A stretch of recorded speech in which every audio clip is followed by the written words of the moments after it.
ਅੰਕੜੇ ਇੱਧਰ ਉੱਧਰ ਕਰਕੇ ਦੱਸੇ ਜਾਂਦੇ ਨੇ। ਜਦੋਂ ਜਿੰਨੇ ਪੰਜਾਬ ਦੇ ਨਾਲ ਅਰਥ ਸ਼ਾਸਤਰੀ ਨੇ ਉਹਨਾਂ ਦੀਆਂ ਜਿੰਨੇ ਬਿਆਨ ਮੈਂ ਹੁਣ ਤੱਕ ਪੜ੍ਹੇ ਨੇ, ਉਹਨਾਂ ਨੇ ਇਹੀ ਕਿਹਾ ਕਿ ਇਹ ਗੱਲਾਂ ਦਾ ਕੜਾਹ ਬਣਾਇਆ ਹੋਇਆ।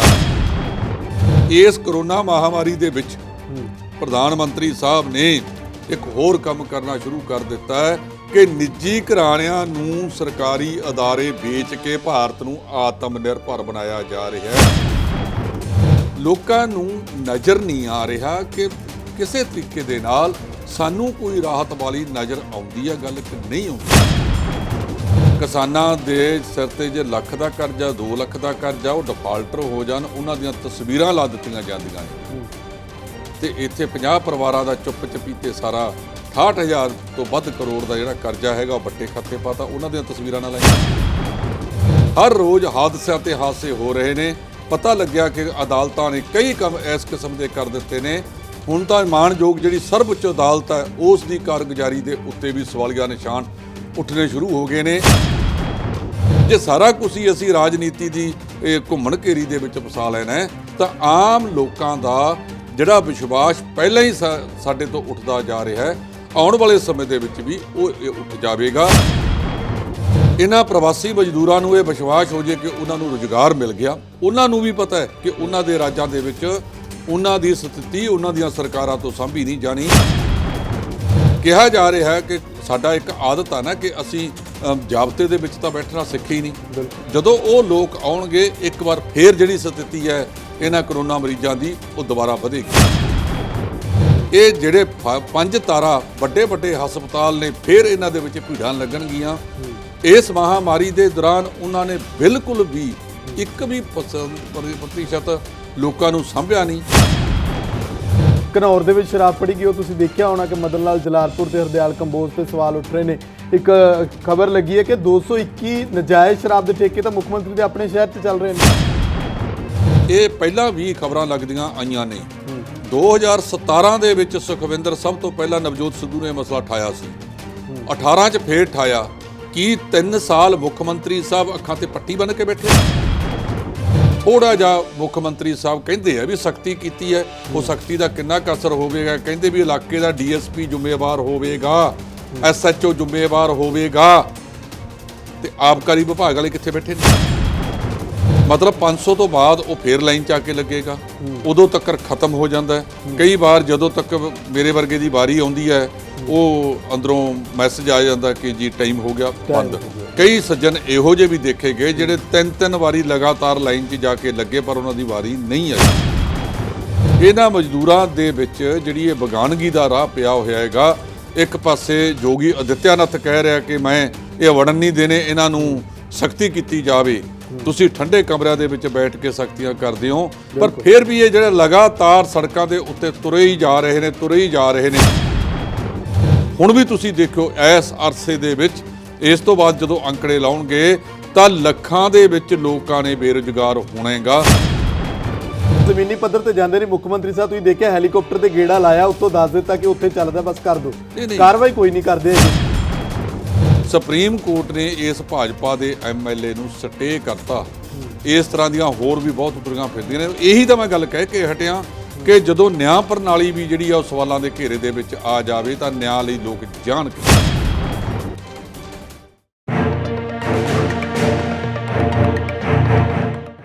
ਸਤਿ ਸ਼੍ਰੀ ਅਕਾਲ। ਪ੍ਰੋਗਰਾਮ ਨਿਊਜ਼ ਬਿਹਾਈਂਡ ਨਿਊਜ਼ ਦੇ ਵਿੱਚ ਤੁਹਾਡਾ ਸਾਰਿਆਂ ਦਾ ਸਵਾਗਤ ਹੈ। ਮੈਂ ਹਾਂ ਸੁਖਵਿੰਦਰ ਸਿੰਘ। ਕਰੋਨਾ ਵਾਇਰਸ ਦੇ ਲੈ ਕੇ ਦੇਸ਼ ਦੁਨੀਆ ਭਰ ਦੇ ਵਿੱਚ ਕਿਸ ਤਰ੍ਹਾਂ ਦੇ ਹਾਲਾਤ ਬਣੇ ਹੋਏ ਨੇ ਉਸ ਉੱਤੇ ਅਸੀਂ ਚਰਚਾ ਕਰਨ ਲਈ ਤੁਹਾਡੇ ਰੂਬਰੂ ਹੋ ਰਹੇ ਹਾਂ। ਇਸ ਤੋਂ ਇਲਾਵਾ ਪੰਜਾਬ ਦੇ ਵਿੱਚ ਕਿਸ ਤਰ੍ਹਾਂ ਦੀ ਸਥਿਤੀ ਹੈ ਕਰੋਨਾ ਵਾਇਰਸ ਦੀ। ਦੇਸ਼ ਭਰ ਦੇ ਵਿੱਚ ਜਿਹੜਾ ਅੱਜ ਲੋਕਡਾਊਨ 3 ਦਾ ਆਖਰੀ ਦਿਨ ਹੈ, ਇਸ ਤੋਂ ਬਾਅਦ ਲੋਕਡਾਊਨ 4 ਸ਼ੁਰੂ ਹੋਣ ਜਾ ਰਿਹਾ ਤੇ ਮੁੱਖ ਮੰਤਰੀ ਕੈਪਟਨ ਅਮਰਿੰਦਰ ਸਿੰਘ ਨੇ ਕੱਲ੍ਹ ਲਾਈਵ ਹੋ ਕੇ ਕੀ ਕੁਝ ਐਲਾਨ ਕੀਤਾ ਪੰਜਾਬ ਲਈ, ਉਸ ਉੱਤੇ ਵੀ ਗੱਲਬਾਤ ਕਰਾਂਗੇ। ਸ਼ਰਾਬ ਦੇ ਮਾਫੀਏ ਨੂੰ ਲੈ ਕੇ ਕਾਫੀ ਚਰਚਾ ਹੋ ਰਹੀ ਹੈ, ਉਸ ਵਿਸ਼ੇ ਤੇ ਵੀ ਗੱਲਬਾਤ ਕਰਾਂਗੇ। ਤੇ ਇੱਕ ਸ਼੍ਰੋਮਣੀ ਗੁਰਦੁਆਰਾ ਪ੍ਰਬੰਧਕ ਕਮੇਟੀ ਨੇ ਹੁਣ ਤੱਕ ਜਿਹੜਾ ਆ ਪਾਠੀਆਂ ਨੂੰ ਨਹੀਂ ਸਾਂਭਿਆ, ਉਹ ਆਪਣੀ ਮਦਦ ਦੇ ਲਈ ਪੁਕਾਰ ਕਰ ਰਹੇ ਨੇ, ਇਸ ਉੱਤੇ ਵੀ ਗੱਲਬਾਤ ਕਰਾਂਗੇ। ਮੇਰੇ ਨਾਲ ਸਟੂਡੀਓ 'ਚ ਮੌਜੂਦ ਨੇ ਸੀਨੀਅਰ ਪੱਤਰਕਾਰ ਜਸਪਾਲ ਸਿੰਘ ਢਿੱਲੋਂ। ਢਿੱਲੋਂ ਸਾਹਿਬ ਸਵਾਗਤ ਹੈ ਤੁਹਾਡਾ। ਬਹੁਤ ਬਹੁਤ ਮਿਹਰਬਾਨੀ ਜੀ। ਢਿੱਲੋਂ ਸਾਹਿਬ, ਕਿਸ ਤਰ੍ਹਾਂ ਦੇ ਹਾਲਾਤ ਨੇ ਕਰੋਨਾ ਵਾਇਰਸ ਨੂੰ ਲੈ ਕੇ ਇਸ ਵੇਲੇ ਦੁਨੀਆ ਭਰ 'ਚ? ਦੇਖੋ, ਅੱਜ ਅਸੀਂ ਜਿਹੜਾ ਹੈਗਾ 50-55 ਦਿਨ ਦੇ ਨੇੜੇ ਪਹੁੰਚ ਗਏ ਹਾਂ। ਉਦੋਂ ਤੋਂ ਲੈ ਕੇ ਹੁਣ ਤੱਕ ਅਸੀਂ ਲਾਕਡਾਊਨ, ਜਿਹਨੂੰ ਤਾਲਾਬੰਦੀ ਕਹਿੰਦੇ ਆ ਪੰਜਾਬੀ ਦੇ ਵਿੱਚ, ਉਹ ਕੀਤੀ ਹੋਈ ਸੀ। ਕਈ ਖੇਤਰਾਂ ਦੇ ਵਿੱਚ ਕਰਫਿਊ ਵੀ ਸੀਗਾ। ਭਾਵੇਂ ਹੁਣ 15 ਕੁ ਦਿਨ ਤੋਂ ਕਰਫਿਊ ਪੰਜਾਬ ਦੀ ਧਰਤੀ ਤੇ ਨਹੀਂ ਦਿਖਦਾ ਸੀਗਾ, ਪਰ ਲੰਬਾ ਸਮਾਂ ਪੰਜਾਬ ਸਰਕਾਰ ਨੇ ਇੱਥੇ ਕਰਫਿਊ ਲਗਾ ਕੇ ਰੱਖਿਆ। ਹੁਣ ਜੇ ਤੁਸੀਂ ਦੇਖੋ ਕਿ ਵਿਸ਼ਵ ਪੱਧਰ ਦੇ ਉੱਤੇ ਭਾਵੇਂ ਇਹਦੀ ਗਿਣਤੀ ਵੱਧਦੀ ਜਾ ਰਹੀ ਹੈ, ਪਰ ਹੁਣ ਆਪਾਂ ਇਹ ਗੱਲ ਕਰੀਏ ਕਿ ਠੀਕ ਹੋਣ ਵਾਲਿਆਂ ਦੀ ਜਿਹੜੀ ਗਿਣਤੀ ਹੈ ਉਹਦੇ ਵਿੱਚ ਵੀ ਨਿਰੰਤਰ ਵਾਧਾ ਹੋ ਰਿਹਾ ਹੈ। ਇਹਦਾ ਮਤਲਬ ਇਹ ਹੋਇਆ ਕਿ ਜੇ ਅਸੀਂ ਮੌਕੇ ਸਿਰ ਇਸ ਨੂੰ ਸਾਂਭਣ ਦਾ ਯਤਨ ਕੀਤਾ, ਇਹਦਾ ਮੁੱਖ ਕਾਰਨ ਇਹ ਹੈ ਕਿ ਇੱਕ ਦੂਜੇ ਦੇ ਨਾਲੋਂ ਫਰਕ ਰੱਖਿਆ ਜਾਵੇ, ਉਸ ਨੂੰ ਇਕਾਂਤਵਾਸ ਦੇ ਵਿੱਚ ਰੱਖਿਆ ਜਾਵੇ। ਉਸ ਵੇਲੇ ਸਿਆਸੀ ਕਿਹੜਾ ਵੀ ਕੱਢੀਆਂ ਗਈਆਂ ਕਿ ਆਹ ਕਰਤਾ, ਫਲਾਨਾ ਕਰਤਾ, ਢਿਮਕਾ ਕਰਤਾ, ਪਰ ਜਿਨ੍ਹਾਂ ਨੇ ਇਤਿਹਾਸ ਵਰਤਿਆ, ਧਮੱਚੜ ਨਹੀਂ ਪਾਇਆ, ਆਪਣੇ ਆਪ ਨੂੰ ਇਕਾਂਤਵਾਸ ਦੇ ਵਿੱਚ ਰੱਖ ਲਿਆ, ਉਹਨਾਂ ਸਾਰਿਆਂ ਨੇ ਇਸ ਤੋਂ ਮੁਕਤੀ ਪਾ ਲਈ ਹੈ। ਵਿਸ਼ਵ ਪੱਧਰ ਦਾ ਜੇ ਅੰਕੜਾ ਦੇਖਿਆ ਜਾਵੇ ਤਾਂ 48,000 ਨਾ ਕੁੱਲ ਜਿਹੜਾ ਹੈਗਾ ਜੀ, ਇਹ ਹੈਗਾ 48 ਲੱਖ ਦੇ ਕਰੀਬ ਜਿਹੜਾ ਹੈਗਾ ਵਿਸ਼ਵ ਦੇ ਵਿੱਚ ਇਹਦਾ ਪ੍ਰਭਾਵ ਹੈ, ਤੇ 3 ਲੱਖ ਦੇ ਕਰੀਬ ਜਿਹੜੀਆਂ ਨੇ ਉਹ ਮੌਤਾਂ ਹੋ ਗਈਆਂ ਨੇ। ਪਰ ਖੁਸ਼ੀ ਦੀ ਗੱਲ ਇਹ ਹੈ ਕਿ 18.5 ਲੱਖ ਵਿਅਕਤੀ ਜਿਹੜੇ ਕਰੋਨਾ ਤੋਂ ਪ੍ਰਭਾਵਿਤ ਸੀ ਉਹ ਠੀਕ ਵੀ ਹੋਣ ਲੱਗੇ ਨੇ। ਦੂਜੀ ਅਮਰੀਕਾ ਦੀ ਗਿਣਤੀ ਹੈ, ਉੱਥੇ 14,85,996, 86 ਮੰਨ ਲਓ ਇਹਨੂੰ, 85 ਦੀ ਜਗ੍ਹਾ, ਕਿਉਂਕਿ 4 ਹੀ ਘੱਟ ਨੇ, ਕਿਉਂਕਿ ਇਹ ਅੰਕੜਾ ਰਾਤ ਦੇ 12 ਵਜੇ ਤੱਕ ਦਾ, ਹੁਣ ਤੱਕ ਦਾ ਇਹ ਅੰਕੜਾ ਬਦਲ ਗਿਆ ਹੋਣਾ ਹੈ। 88,548, 88,550 ਆਪਾਂ ਕਹਿ ਦਈਏ ਉੱਥੇ ਮੌਤਾਂ ਹੋ ਚੁੱਕੀਆਂ ਨੇ, ਔਰ 3,27,751 ਠੀਕ ਹੋਏ ਨੇ।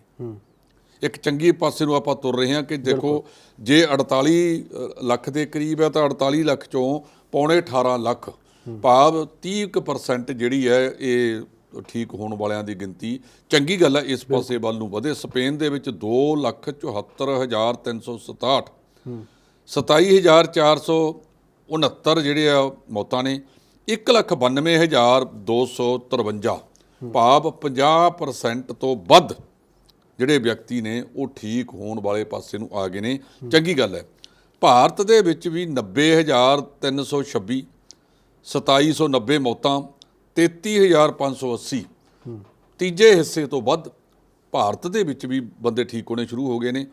ਹੁਣ ਜੇ ਆਪਾਂ ਪੰਜਾਬ ਦੀ ਸਥਿਤੀ ਦੇ ਉੱਤੇ ਆਈਏ, ਭਾਰਤ ਦਾ ਜਿਹੜਾ ਅੰਕੜਾ ਠੀਕ ਹੋਣ ਵਾਲਿਆਂ ਦਾ ਉਹ 33% ਹੈ। ਪੰਜਾਬ ਦੇ ਵਿੱਚ 2,017 ਮਰੀਜ਼ ਪ੍ਰਭਾਵਿਤ ਨੇ, ਇਹਦੇ ਤੋਂ 35 ਮੌਤਾਂ ਨੇ, 1,257 ਲੋਕ ਠੀਕ ਹੋ ਗਏ ਨੇ। ਆਪਾਂ ਕਹਿ ਸਕਦੇ ਹਾਂ ਕਿ ਜਿਹੜੀ ਠੀਕ ਹੋਣ ਵਾਲਿਆਂ ਦੀ ਗਿਣਤੀ ਆ ਪੰਜਾਬ ਦੇ ਵਿੱਚ ਉਹ ਤਕਰੀਬਨ 53-54% ਹੋ ਗਈ। ਭਾਰਤ ਦੀ ਉਹ 33% ਹੈ, ਸਾਡੇ ਤੇ 53 ਦੇ ਲਗਭਗ ਬਣਦੀ ਹੈ। ਜੇ 53 ਸਾਡੀ ਹੋ ਗਈ ਹੈ ਤਾਂ ਭਾਰਤ ਦੇ ਨਾਲੋਂ ਪੰਜਾਬ ਦਾ ਜਿਹੜਾ ਠੀਕ ਹੋਣ ਦਾ ਅੰਕੜਾ ਉਹ 20% ਜ਼ਿਆਦਾ ਹੈਗਾ। ਜੇ ਹੋਰਾਂ ਥਾਵਾਂ ਦੀ ਗੱਲ ਕੀਤੀ ਜਾਵੇ ਤਾਂ ਮਹਾਰਾਸ਼ਟਰ ਦੇ ਵਿੱਚ 30,796, 1068 ਮੌਤਾਂ, ਗੁਜਰਾਤ ਦੇ ਵਿੱਚ 10,999, 606 ਮੌਤਾਂ, ਤਾਮਿਲਨਾਡੂ ਦੇ ਵਿੱਚ 10,585 ਮੌਤਾਂ ਦੀ ਗਿਣਤੀ ਸਿਰਫ 71। ਅਸੀਂ ਅਰਦਾਸ ਕਰਦੇ ਹਾਂ ਕਿ ਇੱਥੇ ਹੀ ਖੜੀ ਰਹੇ। ਦਿੱਲੀ ਦੇ ਵਿੱਚ 93,133, 123 ਮੌਤਾਂ, ਹਰਿਆਣੇ ਦੇ ਵਿੱਚ 887, 12 ਮੌਤਾਂ, ਜੰਮੂ ਕਸ਼ਮੀਰ 1121, 11 ਮੌਤਾਂ, ਚੰਡੀਗੜ੍ਹ ਦੇ ਵਿੱਚ 191, 3 ਮੌਤਾਂ, ਹਿਮਾਚਲ ਦੇ ਵਿੱਚ 78, 4 ਮੌਤਾਂ, ਰਾਜਸਥਾਨ ਦੇ ਵਿੱਚ 4980, 128 ਮੌਤਾਂ। ਇਹਦੇ ਨਾਲ 1 ਮਿੰਟ ਦੇ ਵਿੱਚ ਮੈਂ ਗੱਲ ਨਿਬੇੜਦੇ ਹਾਂ। ਜੇ ਦੂਜੇ ਦੇਸ਼ਾਂ ਦਾ ਹੋਰ ਜਿਹੜੇ ਪ੍ਰਮੁੱਖ ਦੇਸ਼ ਨੇ ਉਹਨਾਂ ਦੇ ਵਿੱਚ ਰੂਸ 2,72,403, 2,537 ਮੌਤਾਂ, ਬ੍ਰਾਜ਼ੀਲ 2,20,291, 14,962 ਮੌਤਾਂ, ਬਰਤਾਨੀਆ 2,40,161, 34,468 ਮੌਤਾਂ, ਅਤੇ ਫਰਾਂਸ 1,76,508, 27,529 ਮੌਤਾਂ ਇੱਥੇ ਹੋਈਆਂ ਨੇ। ਜੀ ਢਿੱਲੋਂ ਸਾਹਿਬ ਸਾਡੇ ਨਾਲ ਇੱਥੇ ਕਾਲਰ ਜੁੜੇ ਨੇ, ਸਵਾਗਤ ਹੈ ਜੀ ਤੁਹਾਡਾ। ਕੀ ਨਾਮ ਹੈ, ਕਿੱਥੋਂ ਬੋਲ ਰਹੇ ਹੋ ਜੀ? ਹੈਲੋ ਹੈਲੋ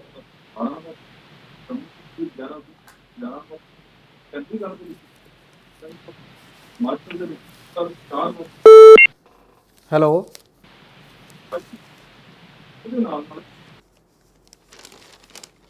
ਜੀ ਢਿੱਲੋਂ ਸਾਹਿਬ, ਅਸੀਂ ਆਪਣੀ ਗੱਲਬਾਤ ਜਾਰੀ ਰੱਖਦੇ ਹਾਂ। ਦੇਸ਼ ਭਰ ਦੇ ਵਿੱਚ ਇਸ ਵੇਲੇ ਕਿੱਦਾਂ ਦੀ ਸਥਿਤੀ ਹੈ, ਕਿਉਂਕਿ ਅੱਜ ਤੋਂ ਜਿਹੜਾ ਲੋਕਡਾਊਨ 3 ਜਿਹੜਾ ਉਹ ਖਤਮ ਹੋ ਚੁੱਕਿਆ ਹੈ, ਤੇ ਅਗਲੇ ਪੜਾਅ ਦੇ ਵਿੱਚ ਕਹਿੰਦੇ ਜਿਹੜਾ ਭਾਰਤ ਸਰਕਾਰ ਹੈ ਉਹ ਕੋਈ ਨਵਾਂ ਐਲਾਨ ਕਰ ਸਕਦੀ ਹੈ। ਭਾਰਤ ਸਰਕਾਰ ਨੇ ਜੋ ਐਲਾਨ ਕਰਨੇ ਉਹ ਸਾਰਿਆਂ ਨੂੰ ਦਿਖਦੇ ਨੇ। ਠੀਕ ਹੈ, ਇਹਦੇ ਵਿੱਚ ਕੁਝ ਛੋਟਾਂ ਦਿੱਤੀਆਂ ਜਾਣਗੀਆਂ, ਪਰ ਆਰਥਿਕ ਪੈਕੇਜ ਦੇ ਵਿੱਚ ਇਸ ਵੇਲੇ ਲੋਕਾਂ ਦਾ ਬੇਵਕੂਫ ਬਣਾਇਆ ਜਾ ਰਿਹਾ ਹੈ ਵੱਡੀ ਪੱਧਰ ਦੇ ਉੱਤੇ। ਬਿਲਕੁਲ। ਪ੍ਰਧਾਨ ਮੰਤਰੀ ਸਾਹਿਬ ਨੇ, ਜਿਨ੍ਹਾਂ ਦਾ ਮਸ਼ਹੂਰ ਹੈ ਕਿ ਉਹ ਗੱਲਾਂ ਦਾ ਕੜਾਹ ਬਣਾਉਣ ਦੇ ਵਿੱਚ ਬਹੁਤ ਮਾਹਰ ਨੇ, ਲੋਕਾਂ ਨੂੰ ਬਾਰ-ਬਾਰ ਅੰਕੜੇ ਇੱਧਰ ਉੱਧਰ ਕਰਕੇ ਦੱਸੇ ਜਾਂਦੇ ਨੇ। ਜਦੋਂ ਜਿੰਨੇ ਪੰਜਾਬ ਦੇ ਨਾਲ ਅਰਥ ਸ਼ਾਸਤਰੀ ਨੇ, ਉਹਨਾਂ ਦੀਆਂ ਜਿੰਨੇ ਬਿਆਨ ਮੈਂ ਹੁਣ ਤੱਕ ਪੜ੍ਹੇ ਨੇ, ਉਹਨਾਂ ਨੇ ਇਹੀ ਕਿਹਾ ਕਿ ਇਹ ਗੱਲਾਂ ਦਾ ਕੜਾਹ ਬਣਾਇਆ ਹੋਇਆ। ਇਸ ਕਰੋਨਾ ਮਹਾਮਾਰੀ ਦੇ ਵਿੱਚ ਪ੍ਰਧਾਨ ਮੰਤਰੀ ਸਾਹਿਬ ਨੇ ਇੱਕ ਹੋਰ ਕੰਮ ਕਰਨਾ ਸ਼ੁਰੂ ਕਰ ਦਿੱਤਾ ਹੈ ਕਿ ਨਿੱਜੀ ਘਰਾਣਿਆਂ ਨੂੰ ਸਰਕਾਰੀ ਅਦਾਰੇ ਵੇਚ ਕੇ ਭਾਰਤ ਨੂੰ ਆਤਮ ਨਿਰਭਰ ਬਣਾਇਆ ਜਾ ਰਿਹਾ ਹੈ। ਇਹ ਭਾਰਤ ਦੇ ਲੋਕ ਜਿਹੜੇ ਮਜ਼ਦੂਰੀ ਕਰਦੇ ਨੇ, ਜਿਹੜੇ ਹੱਥੀਂ ਕੰਮ ਕਰਦੇ ਨੇ, ਉਹ ਆਤਮ ਨਿਰਭਰਤਾ ਆਪਣੇ ਸਿਰ 'ਤੇ ਹੀ ਨੇ। ਤੁਸੀਂ ਆਤਮ ਨਿਰਭਰਤਾ ਦੇ ਵੱਲ ਕੀ ਕੀਤਾ ਹੈਗਾ? ਤੁਸੀਂ ਤਾਂ ਨਿੱਜੀ ਕੰਪਨੀਆਂ ਨੂੰ ਕੋਲਾ ਵੇਚਣ ਦਾ ਰਾਹ ਖੋਲ੍ਹਤਾ। ਹਵਾਈ ਅੱਡੇ ਪਹਿਲਾਂ ਤੋਂ ਚੱਲੀ ਜਾਂਦੇ ਆ ਵੀ ਨਿੱਜੀ ਹੱਥਾਂ 'ਚ ਦੇਣੇ, ਨਿਲਾਮ ਕੀਤੇ ਜਾਣਗੇ। ਬਿਜਲੀ ਕੰਪਨੀਆਂ ਜਿਹੜੇ ਇਹ ਪ੍ਰਮੁੱਖ, ਇੱਥੋਂ ਤੱਕ ਕਿ ਡਿਫੈਂਸ ਦੇ ਵਿੱਚ ਵੀ ਜਿਹੜੀ FDI ਹੈ, ਫੋਰਨ ਇਨਵੈਸਟਮੈਂਟ ਜਿਹੜੀ ਹੁੰਦੀ ਹੈ, ਉਹਦਾ ਵੀ 74% ਹਿੱਸਾ ਕਰ ਦਿੱਤਾ ਹੈਗਾ। ਅਤੇ ਤੁਸੀਂ ਬੈਠ ਕੇ ਫਿਰ ਜਿਹੜਾ 22 ਮਾਰਚ ਨੂੰ ਲੋਕਾਂ ਦੀਆਂ ਥਾਲੀਆਂ ਵਜਾਈਆਂ ਸੀ, ਭਾਰਤ ਦੇ ਲੋਕਾਂ ਨੂੰ ਥਾਲੀਆਂ ਵਜਾ ਦਿਓ, ਮਤਲਬ 20 ਲੱਖ ਕਰੋੜ ਨੂੰ ਅਨਾਊਂਸਮੈਂਟ ਤਾਂ ਕਰ ਦਿੱਤੀ। ਕਹਿੰਦਾ, ਜਿਵੇਂ ਉਹ ਕਿਹਾ ਜਾਂਦਾ ਨਾ ਕਿ ਪੰਜਾਬੀ ਦੇ ਵਿੱਚ ਕਹਾਵਤ ਹੈਗੀ ਹੈ ਕਿ ਤੁਹਾਡਾ ਕਿਹਾ ਸਿਰ ਮੱਥੇ, ਪਤਨਾਲਾ ਉੱਥੇ ਦਾ ਉੱਥੇ। ਲੋਕਾਂ ਨੂੰ ਨਜ਼ਰ ਨਹੀਂ ਆ ਰਿਹਾ ਕਿ ਕਿਸੇ ਤਰੀਕੇ ਦੇ ਨਾਲ ਸਾਨੂੰ ਕੋਈ ਰਾਹਤ ਵਾਲੀ ਨਜ਼ਰ ਆਉਂਦੀ ਹੈ ਗੱਲ ਕਿ ਨਹੀਂ ਆਉਂਦੀ। ਜੀ, ਸਾਡੇ ਨਾਲ ਕਾਲਰ ਜੁੜ ਗਏ ਨੇ ਢਿੱਲੋਂ ਸਾਹਿਬ, ਅਸੀਂ ਉਹਨਾਂ ਨੂੰ ਲੈ ਲਈਏ। ਸਵਾਗਤ ਹੈ ਜੀ ਤੁਹਾਡਾ, ਕੀ ਨਾਮ ਹੈ, ਕਿੱਥੋਂ ਬੋਲ ਰਹੇ ਹੋ ਜੀ? ਹੈਲੋ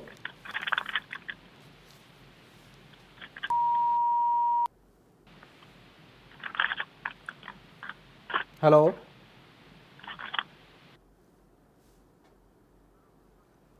ਹਾਂਜੀ ਹਾਂਜੀ,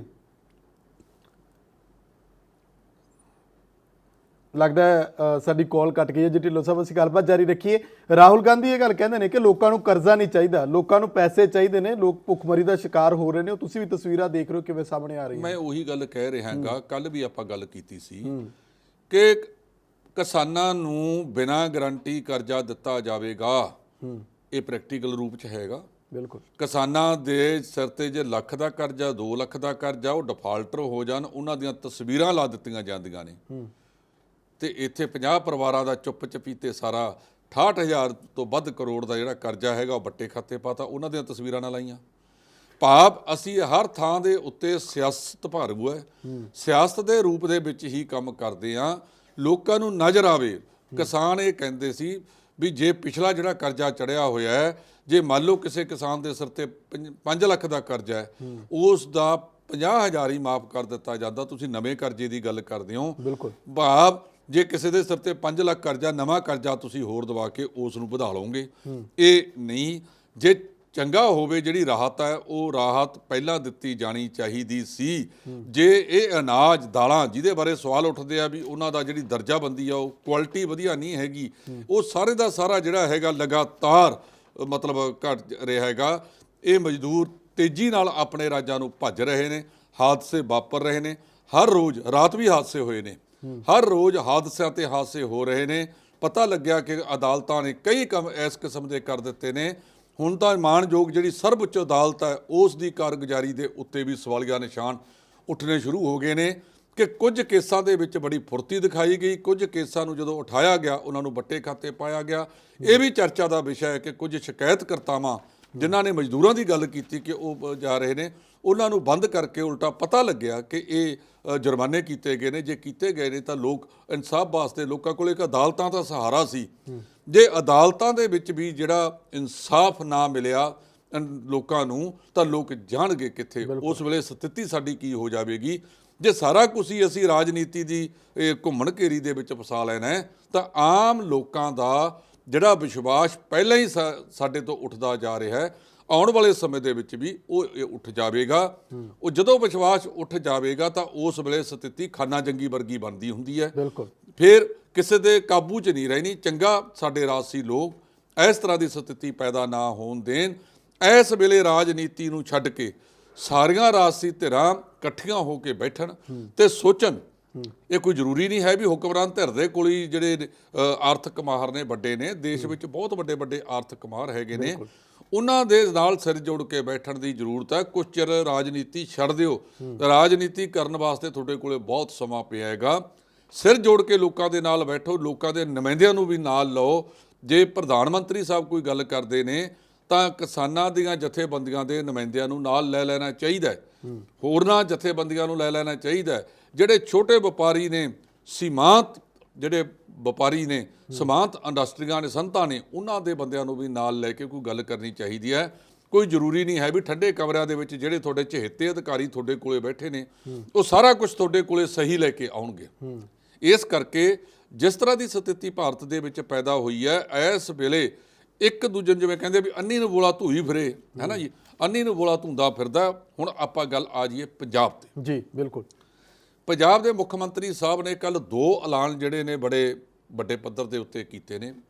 ਪਹਿਲਾ ਉਹਨਾਂ ਨੇ ਕਿਹਾ ਕਿ ਜਿਹੜਾ ਕਰਫਿਊ ਹੈ ਉਹ ਕੱਲ ਤੋਂ ਖਤਮ। ਵੈਸੇ ਤਾਂ ਮੈਂ ਕਹਿ ਕੇ ਹਟਿਆ ਕਿ ਪੰਜਾਬ ਦੇ ਵਿੱਚ ਤਾਂ ਹੁਣ ਕਰਫਿਊ ਖਤਮ ਵਰਗੀ ਉਹ ਸਥਿਤੀ ਬਣੀ ਹੋਈ ਹੈ ਸੁਖਵਿੰਦਰ। ਲਗਾਤਾਰ ਜਿਹੜਾ ਲੋਕ ਸੜਕਾਂ ਤੇ ਘੁੰਮ ਰਹੇ ਨੇ, ਲੋਕ ਸੜਕਾਂ ਤੇ ਆ ਰਹੇ ਨੇ, ਲੇਕਿਨ ਤਾਲਾਬੰਦੀ ਜਾਰੀ ਰਹੂਗੀ।